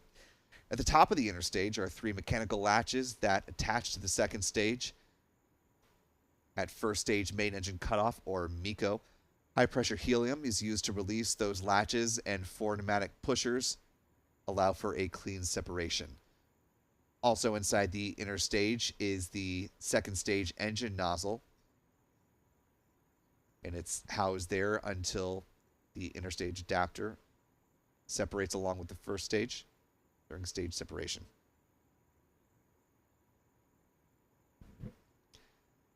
Continuing on up the rocket, the upper stage, similarly to the first stage, powered by Merlin engine, but just one this time, the Merlin vacuum engine, also called the MVAC engine. It's equipped with a large nozzle that is optimized for burns in the vacuum of space, hence the name, and it produces more than 200,000 pounds of thrust. It'll be fired twice on today's mission to place the 22 Starlink V2 mini satellites into their intended orbit. The MVAC engine burns, like the first stage, a mix of kerosene and liquid oxygen. After satellite deployment, it will ignite for a third time to deorbit the second stage, where it will burn up back in the atmosphere upon re-entry, helping to eliminate the risk of unnecessary space debris. And last but not least, we have the payload fairings up top, currently housing 22 Starlink satellites. It's made up of a carbon composite material, 13.1 meters or 43 feet in height, 5.2 meters or 17.1 feet in diameter. As is customary, these 2 fairing halves will be recovered a little bit further downrange from where the first stage will land on the drone ship. These will splash down gently under parachutes and will be picked up by one of SpaceX's recovery ships, brought back into Port Canaveral, where, like the first stage booster, they will be turned around, refurbished, and readied for a future flight. Now, T-minus 23 minutes, 25 seconds and counting. Just a few minutes away from another visual marker of the fueling process continuing, the so-called big vent from the strong back. If we got a little bit of a breeze out there at the pad, you should see it wafting away perpendicular to the rocket. Coming up in just a few minutes now.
Now T-minus 20 minutes, 20 seconds and counting. You see a good bit of venting there.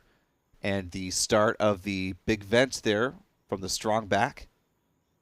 All good signs that we are continuing toward a liftoff. Stage 2 RP1 load is complete. In just about 20 minutes. As you heard the call out that the second stage now fully fueled with RP1, that rocket grade kerosene. Taking a peek into our live chat.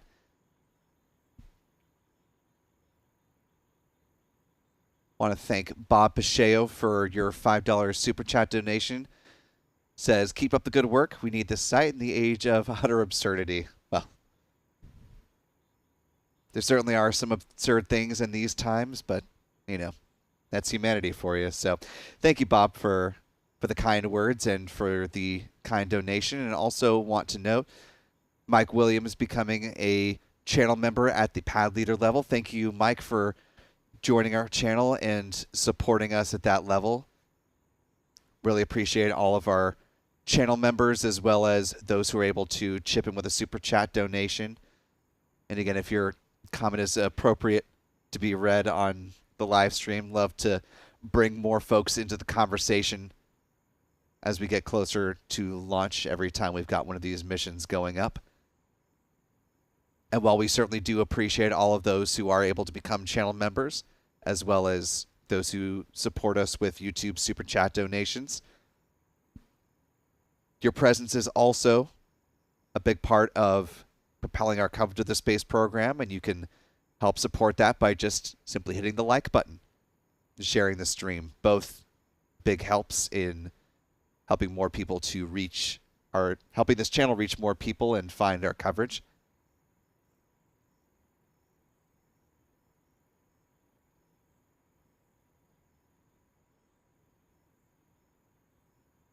And bring all that's happening in the space industry right to you in the comfort of wherever you happen to be joining us live. So thank you to the 3,700 plus of you watching live. Again, support is as easy as clicking that like button. Now T-minus 17 minutes, 46 seconds to the liftoff of SpaceX's 60th launch of the year.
Stage 2 LOX float has started.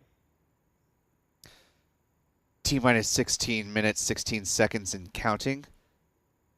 Be the call out for liquid oxygen flowing onto the second stage of the Falcon 9 as we also see the conclusion of the big vent. More good milestones showing that we are continuing, in fact, towards a launch in less than 16 minutes. Gotten a number of folks that have jumped in to ask what the trajectory for this mission is tonight. More than happy to oblige with that.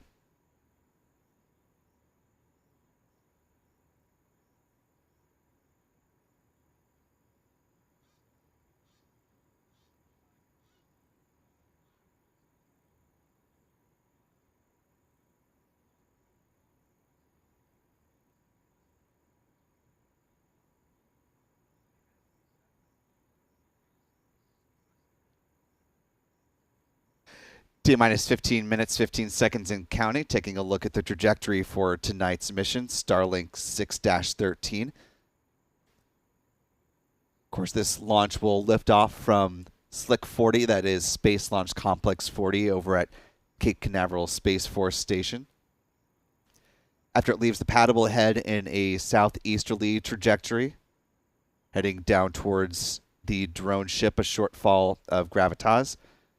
After main engine cutoff, or MECO, the first and second stages will separate and the booster will land on that drone ship downrange.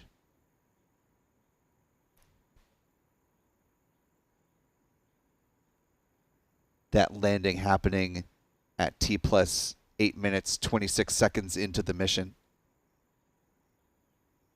The fairing halves will jettison shortly after main engine cutoff and will be recovered by one of SpaceX's recovery ships. It has two that it uses here on the East Coast, named Bob and Doug, after former NASA astronauts Bob Behnken and Doug Hurley, the two that took the trip up to the International Space Station on SpaceX's Demo 2 flight back in May of 2020, the first time astronauts flew aboard a SpaceX Crew Dragon spacecraft.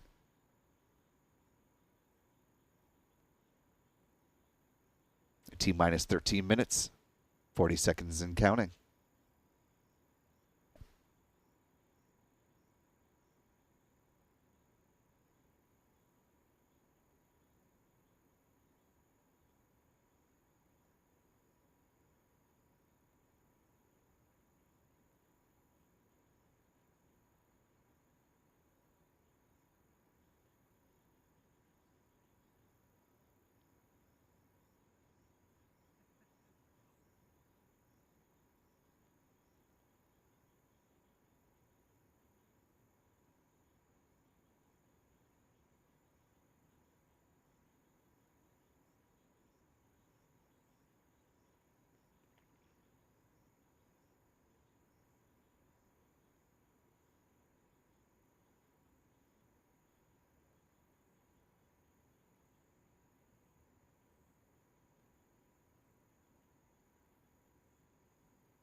Now T-minus 12 minutes, 19 seconds and counting as fueling continues to move well on the Falcon 9 rocket there at the center of your screen. We've talked about the timeline. We've talked about the trajectory. Let's talk about what's on board inside those payload fairings. We saw some payload fairings. If you happen to be with us earlier in the broadcast, they were cruising on by here us at the press site at NASA's Kennedy Space Center, making their way toward Pad 39A for another launch. Let's talk about the Starlinks that are going to be launching tonight. There are 22 Starlink V2 mini satellites on board. This is an image of the stack from before a prior launch of this mission.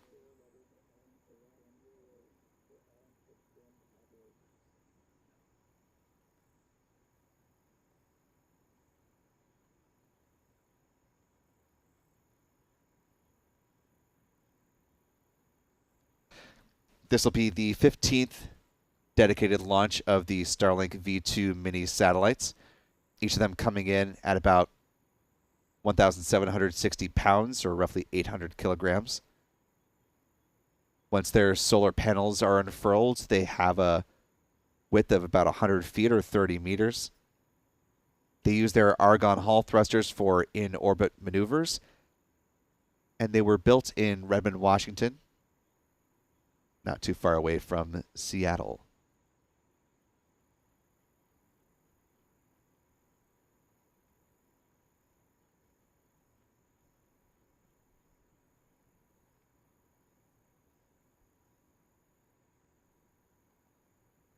Now T-minus 10 minutes, 24 seconds to go in the countdown.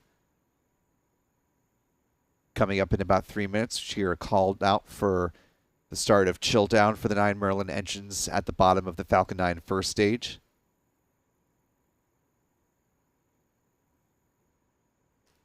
Fueling continues to move smoothly for tonight's mission.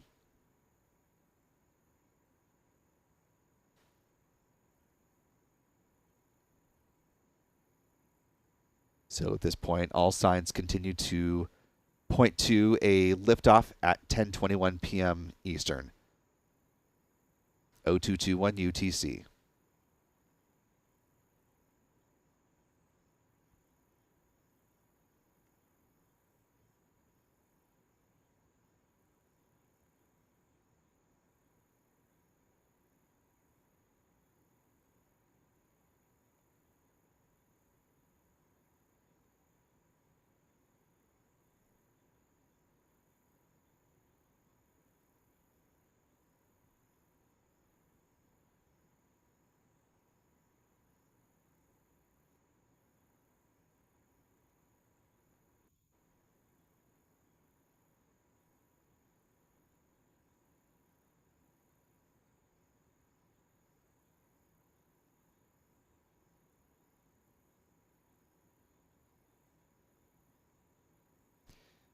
T-minus 8 minutes, 48 seconds and counting. Let's quickly review the launch timeline after T0.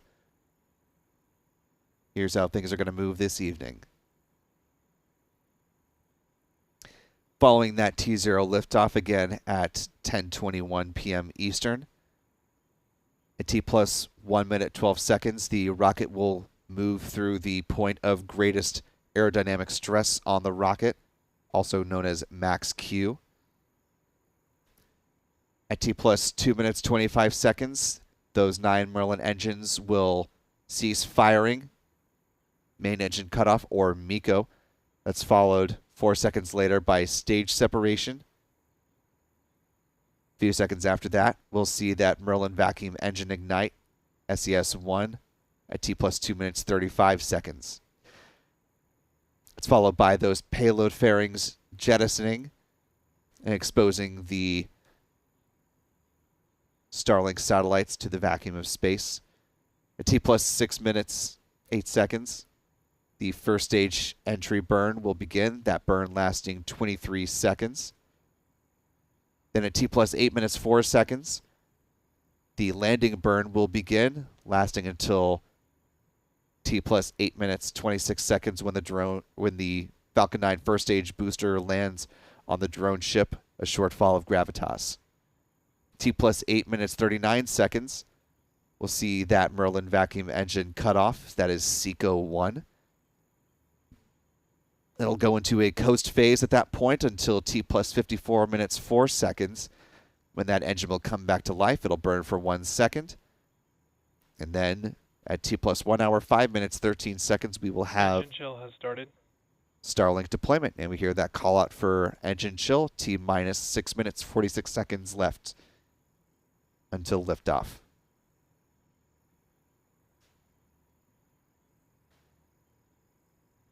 And as we enter the last 6.5 minutes to launch, I want to thank the more than 6,300 of you who are joining us now tonight.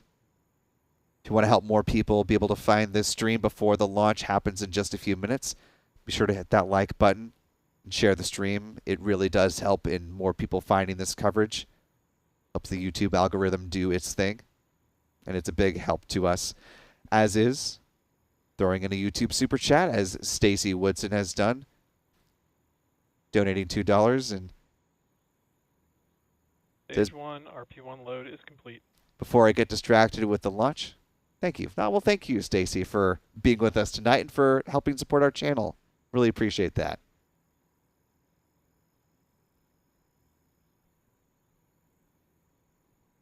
We did hear that call out. That stage 1 RP1 loading is now complete.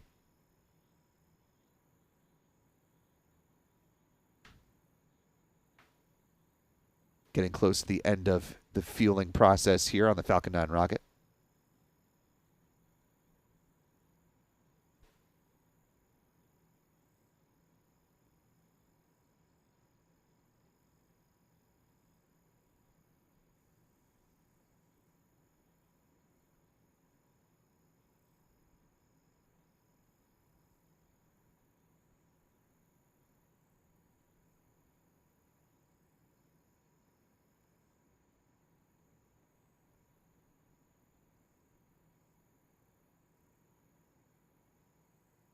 Thanks for pressing for strong back retract.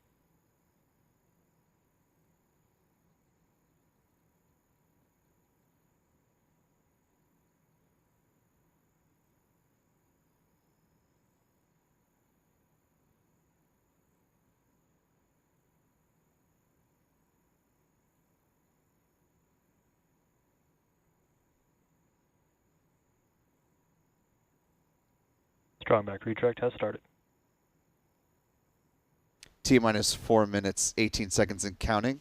Did hear the call out for the start of strong back retract. Those clamp arms just below the payload fairings are opening, and you'll see the transporter erector tilt away about 1.5 degrees as SpaceX continues to press towards launch in now 4 minutes.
Stage 1 LOX load is complete.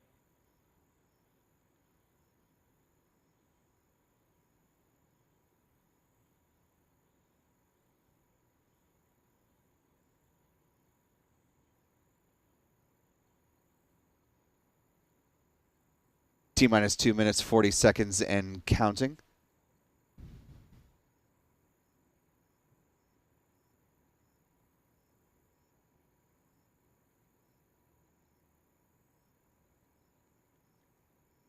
Fueling wrapping up here on the Falcon 9 rocket as we're getting ready to launch the 60th mission of the year.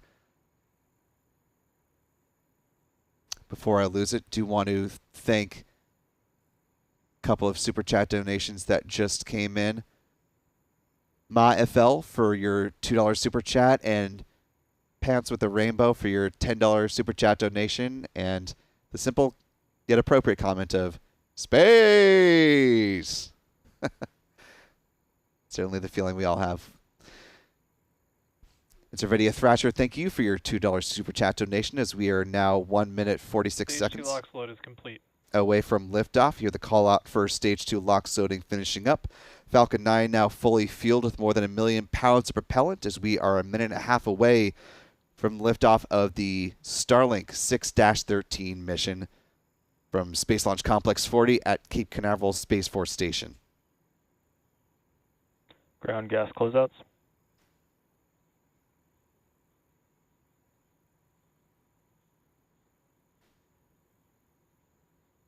You hear that call out for control, handing over from the ground sequencer to the onboard flight computer. Now T-minus 1 minute 5 seconds left to liftoff.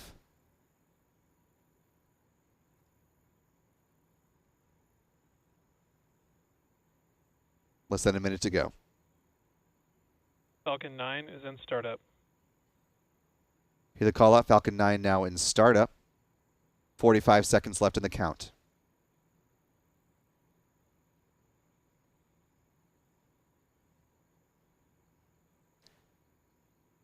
You should hear the call out for final go for launch momentarily.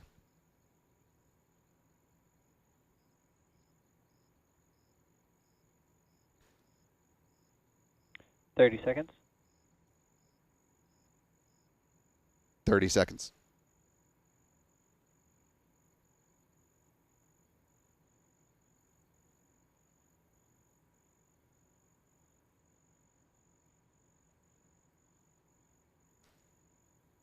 We have 5, 4, 3, 2, 1. Engine ignition and liftoff.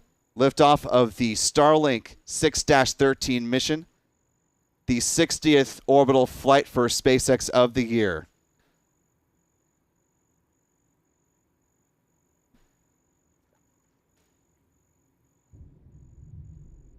Now 20 seconds into flight.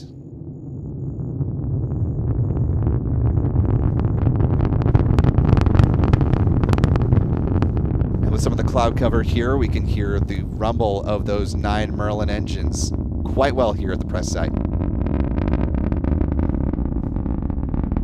40 seconds into flight.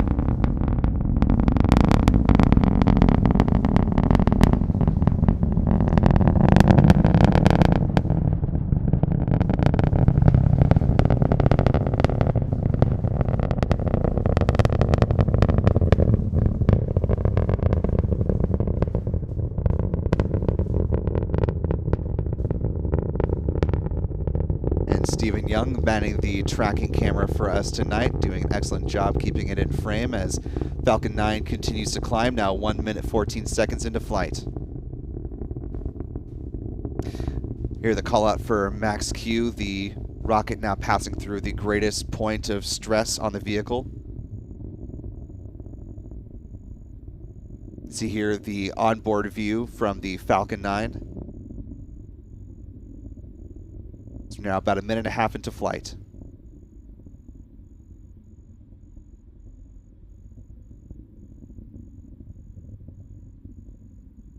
Good call out on trajectory. About 1 minute 50 into the mission.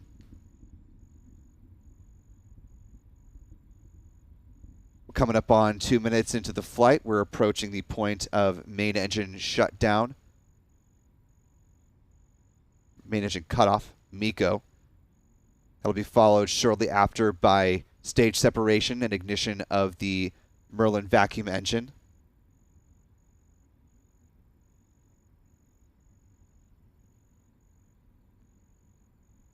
Getting some great color, and then you see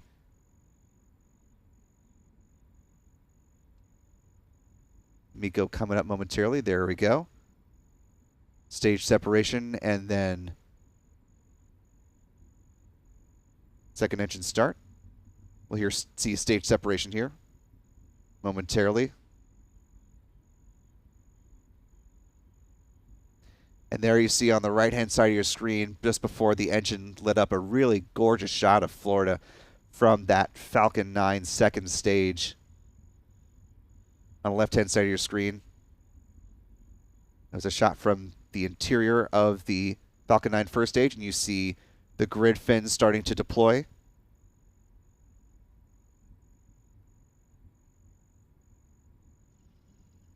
Now T plus 3 minutes, 13 seconds into flight.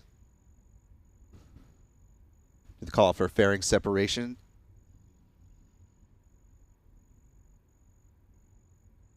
And there you see those 22 Starlink V2 mini satellites exposed to the vacuum of space now for the first time. Those payload fairings no longer needed. As we are cruising toward the landing of that first stage booster on the drone ship, a short fall of gravitas.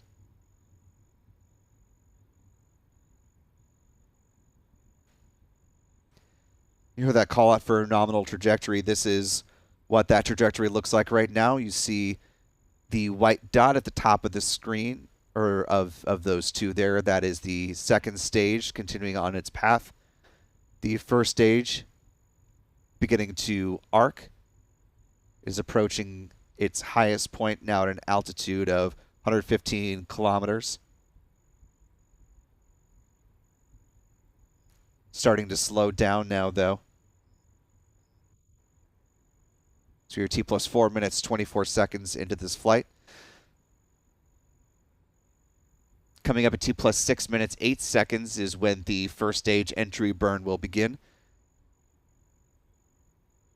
That burn lasting a little over 20 seconds. Cutting off at T plus 6 minutes, 31 seconds.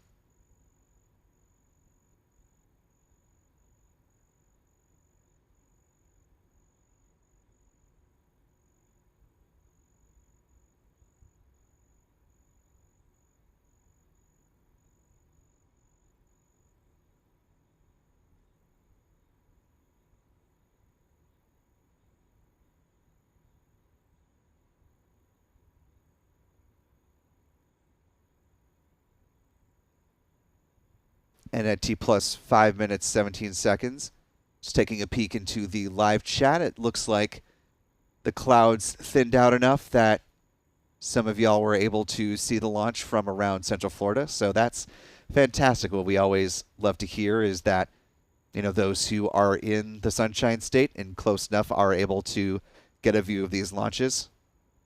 More and more happening every year, but they are still quite a sight to behold. Now coming up on 6 minutes into the flight.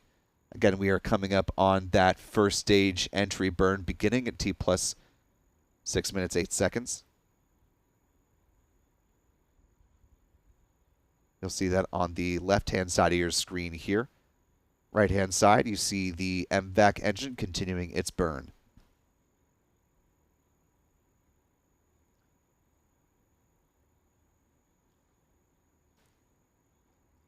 Landing burn. There you see the start of the entry burn there on the left-hand side of your screen. SpaceX's feed is on a slight delay from the real-time count-up clock that you see there at the top right-hand corner of your screen. So that's why there's a little bit of discrepancy between our count-up clock now and SpaceX's. There's the conclusion of that burn.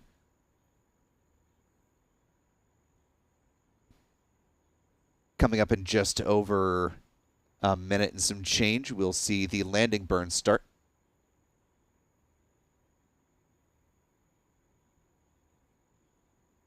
Both stages, nominal trajectory.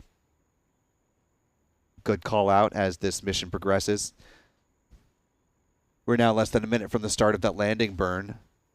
That'll be on your left-hand side of the screen where the Falcon 9 is.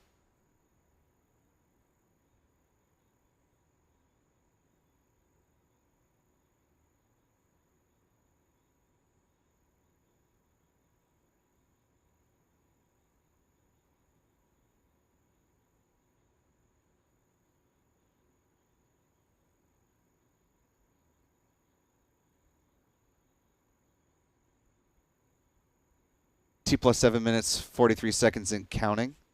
Or the call out that stage 1 is now transonic, meaning it is now traveling slower than the speed of sound. Coming up to a landing on the drone ship, a short fall of gravitas. That landing burn starting momentarily.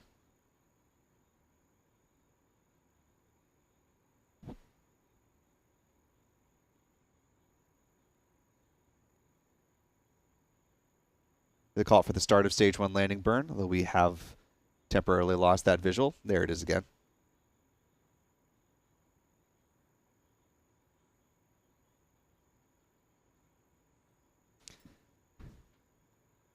The landing legs are out as it approaches a short fall of gravitas. Stage 1 landing confirmed. And we do have a good touchdown of that first stage booster, now safely aboard a short fall of gravitas.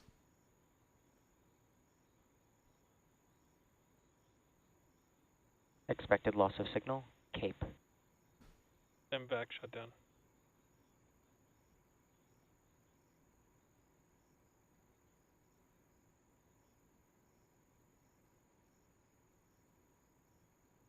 Nominal orbit insertion.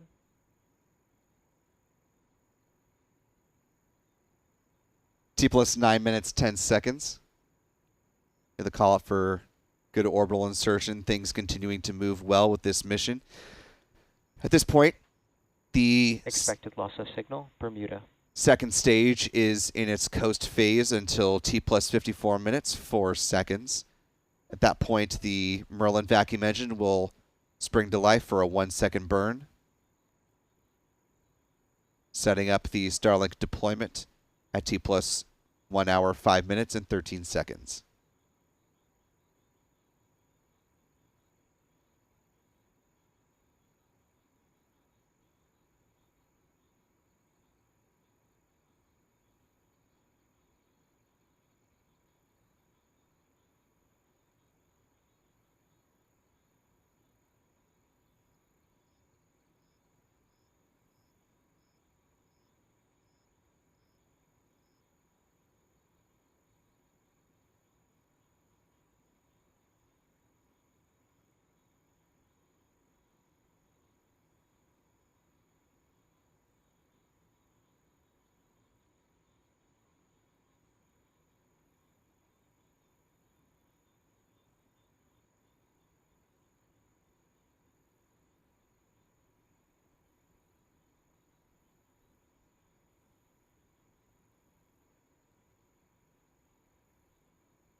Now T plus 11 minutes, 25 seconds into the count.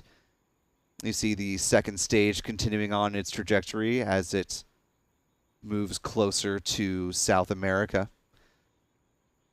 Taking a peek at our live chat here, want to thank a couple of folks who have made super chat donations as we were in the last minutes of the countdown and the first few minutes of the count up. So thank you to Michael Haynes for your $10 super chat donation. Really appreciate you helping to support our channel.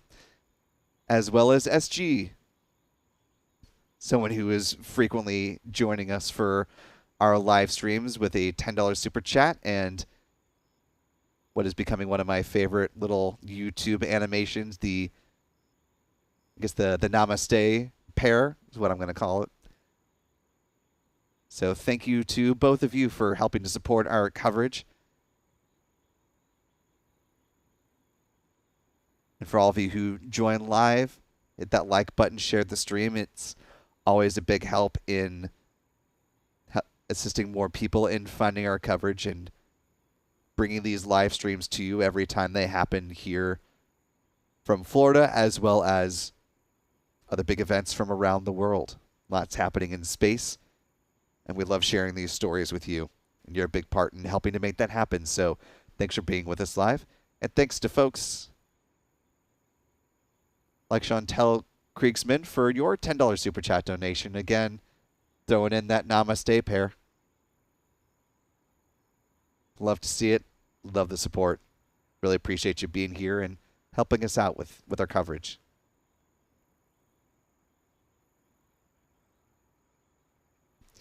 No T plus 13 minutes, 18 seconds into flight. Things continuing nominally with this mission.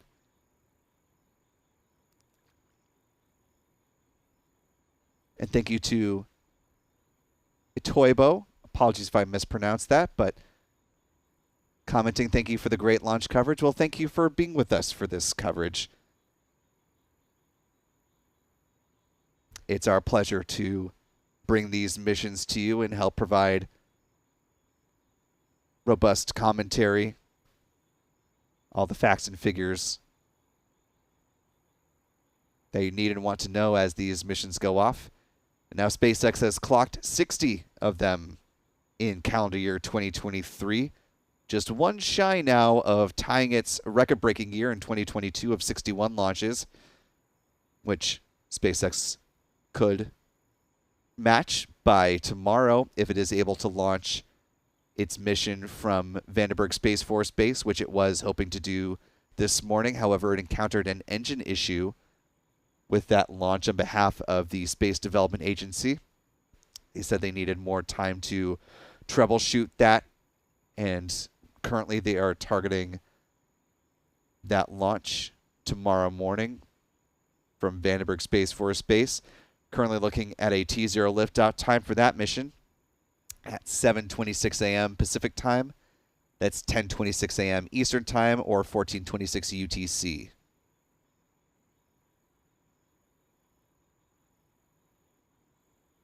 It's launching 13 satellites on behalf of the U.S. Space Development Agency. Now T plus 15 minutes, 8 seconds into this mission, Starlink 6-13.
Now T plus 19 minutes, 25 seconds and counting into the current mission for SpaceX that we just saw launch, Starlink 6-13. Of course, it has been a busy evening for SpaceX as we saw earlier tonight a pair of payload fairings with 22 more Starlink V2 mini satellites were on the move, heading where?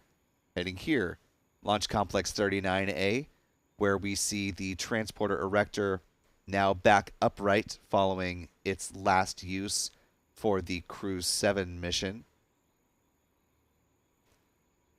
At this point, SpaceX is preparing the launch mount, getting that situated, and then it will go back into a horizontal position. It'll be rolled into the hangar where the Falcon 9 will be loaded up. It'll roll back out to the launch pad,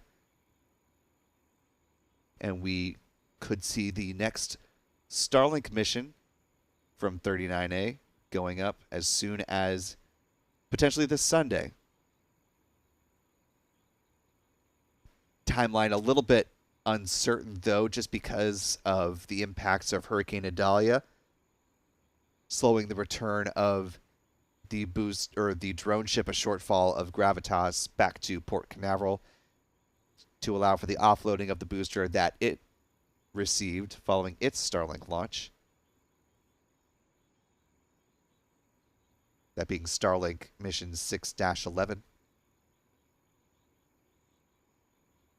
That drone ship then has to go out back into the Atlantic and pre-position in just a few days' time to support the next Starlink launch, which time will tell if SpaceX has enough time before Sunday to do that. If not, it will target a launch date a little bit into next week.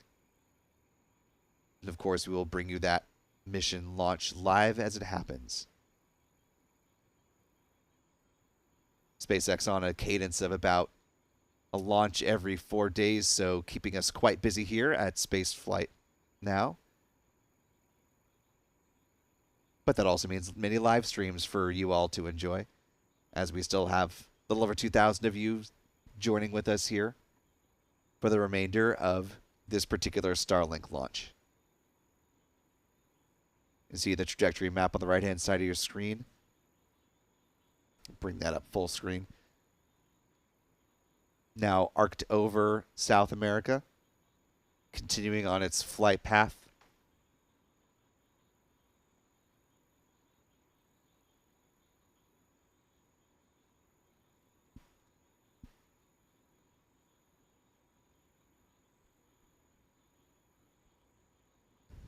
The next notable event for this mission comes up in just about 30 minutes from now. We see that Merlin vacuum engine come back to life for a second time. Second stage engine starter SES-2. It'll burn for 1 second. Then set up the conditions for Starlink satellite deployment at T plus 1 hour, 5 minutes, and 13 seconds.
T plus 26 minutes 6 seconds into the flight of the Starlink 6-13 mission.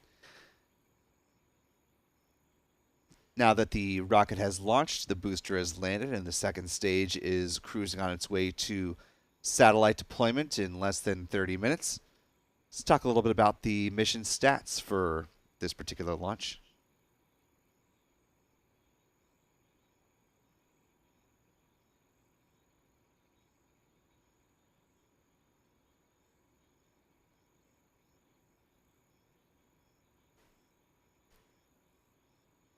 As you mentioned before, this was the 7th flight of the Falcon 9 booster, tail number 1077.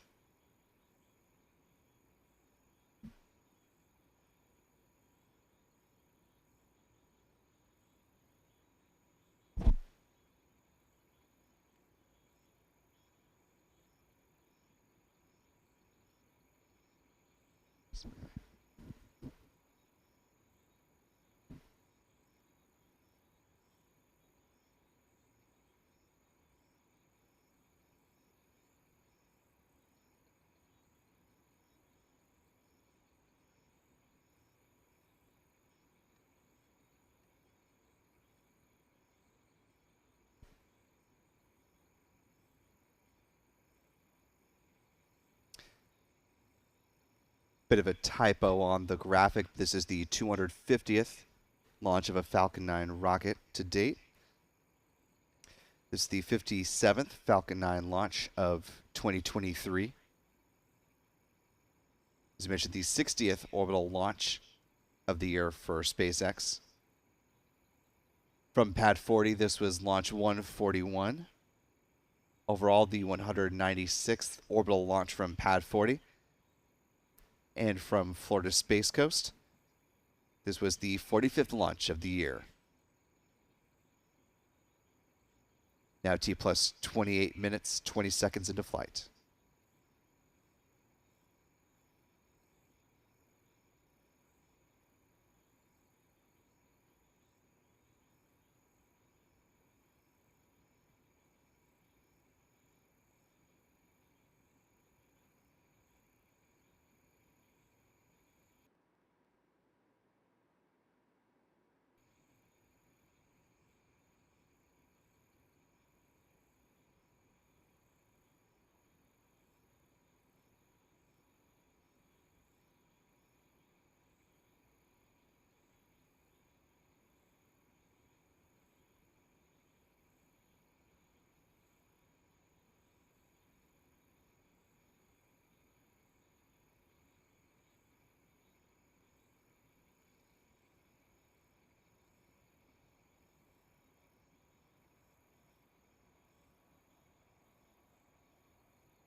Now T plus 40 minutes into the mission, as we are just on the other side of 11 o'clock here on the East Coast. About 14 minutes now until that Merlin vacuum engine has its 1 second burn, coming up at T plus 54 minutes 4 seconds.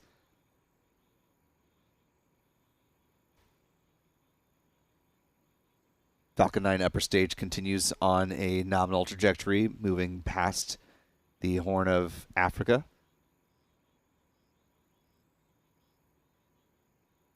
Continuing on its flight, getting ready to deploy those 22 Starlink satellites, coming up at T plus 1 hour, 5 minutes, and 13 seconds.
Now T plus 45 minutes, 14 seconds and counting.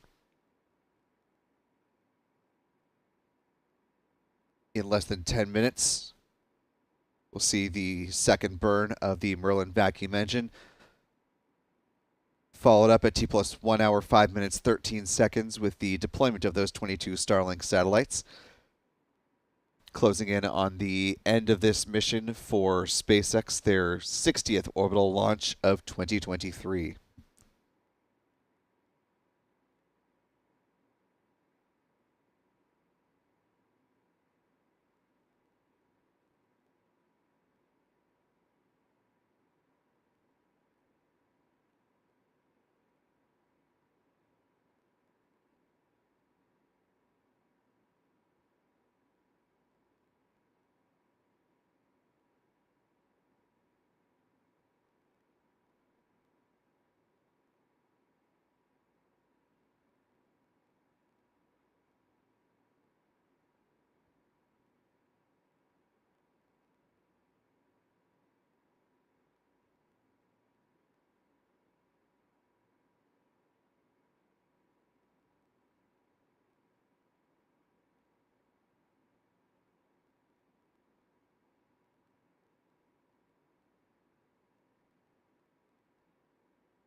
Now T plus 50 minutes, 40 seconds and counting.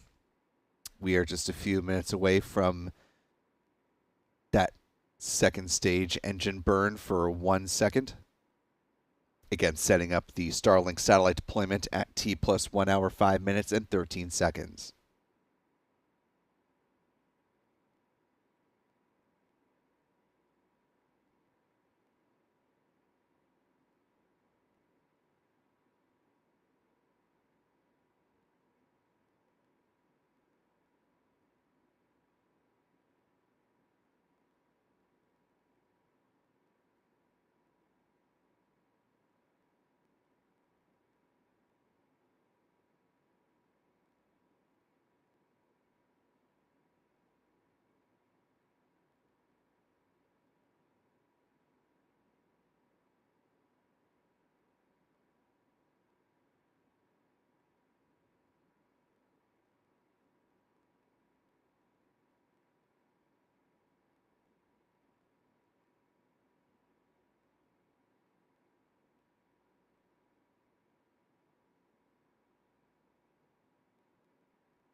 Acquisition of signal, Western Australia.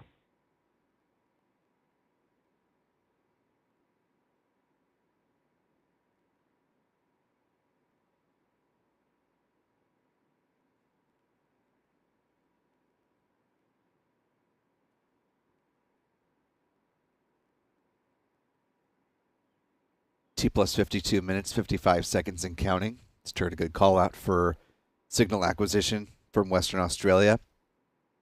As you can see, the Falcon 9 second stage continuing its coast, getting ready for its 1 second burn, now less than a minute away at T plus 54 minutes, 4 seconds.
Nominal orbit insertion.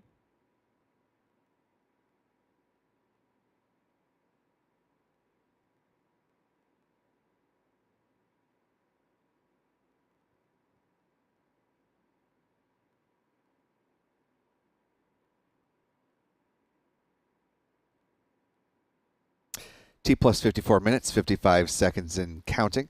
Heard that call out for that orbital insertion burn. Setting up for the release of the Starlink V2 mini satellites in less than, or just about 10 minutes from now. T plus 1 hour, 5 minutes, 13 seconds.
Expected loss of signal, Western Australia.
Now T plus 1 hour, 3 minutes, 2 seconds and counting.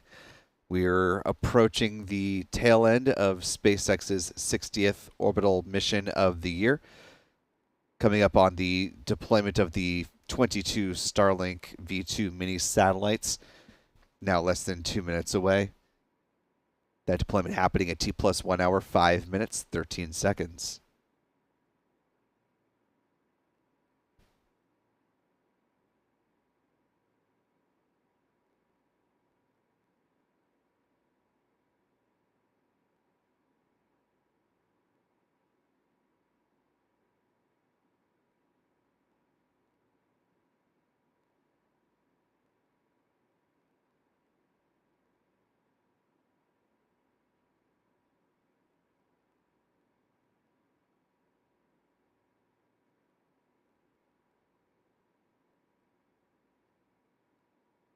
Acquisition of signal, Guam.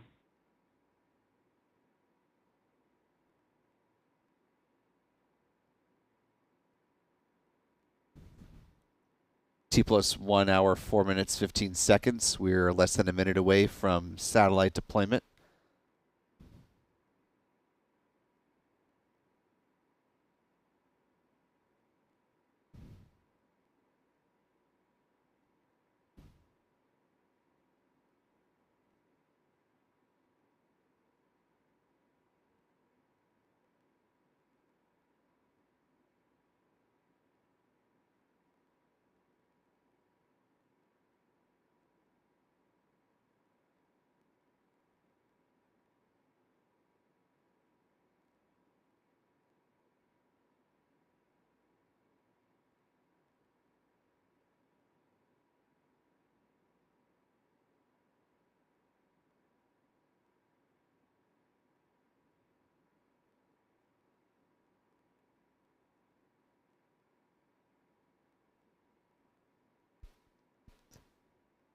And at T plus 1 hour, 5 minutes, 17 seconds.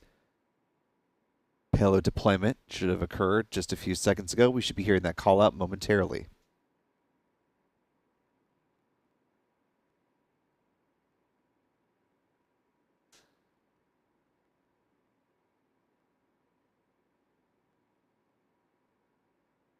Starlink separation confirmed.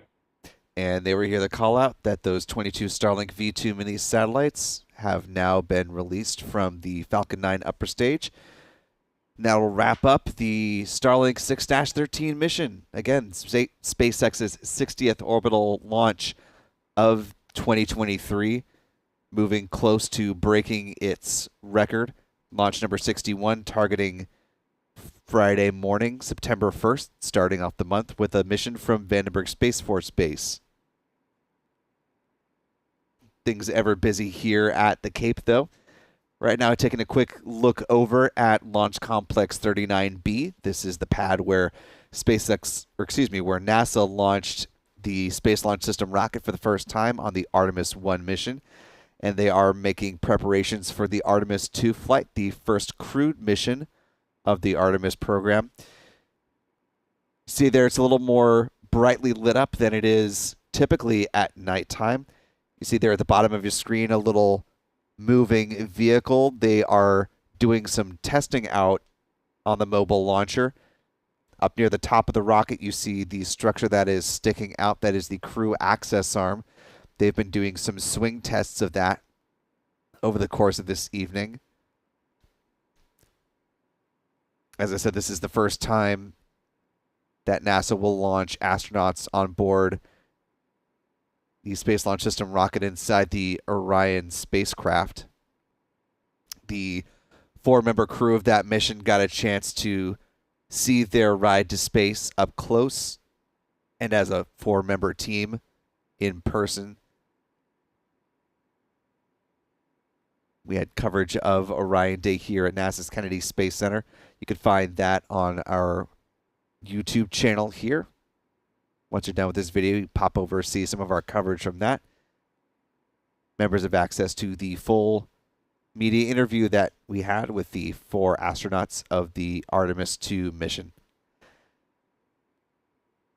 Again, that is targeting no later than November, or no earlier, I should say, than November of 2024 for liftoff of the Artemis 2 mission. But as far as what's coming up next here from the Cape, we're looking toward a launch from the other Launch Complex 39. This is LC-39A, where we saw the Crew 7 mission launch to the International Space Station. That transporter Rector now upright in preparation for a Starlink launch from Launch Complex 39A. That coming up, we anticipate no earlier than Sunday, although it is partially dependent on how quickly SpaceX is able to get the drone ship, just read the instructions, back out into the Atlantic to support this mission. So be sure to keep an eye on the launch schedule on our website, spaceflightnow.com.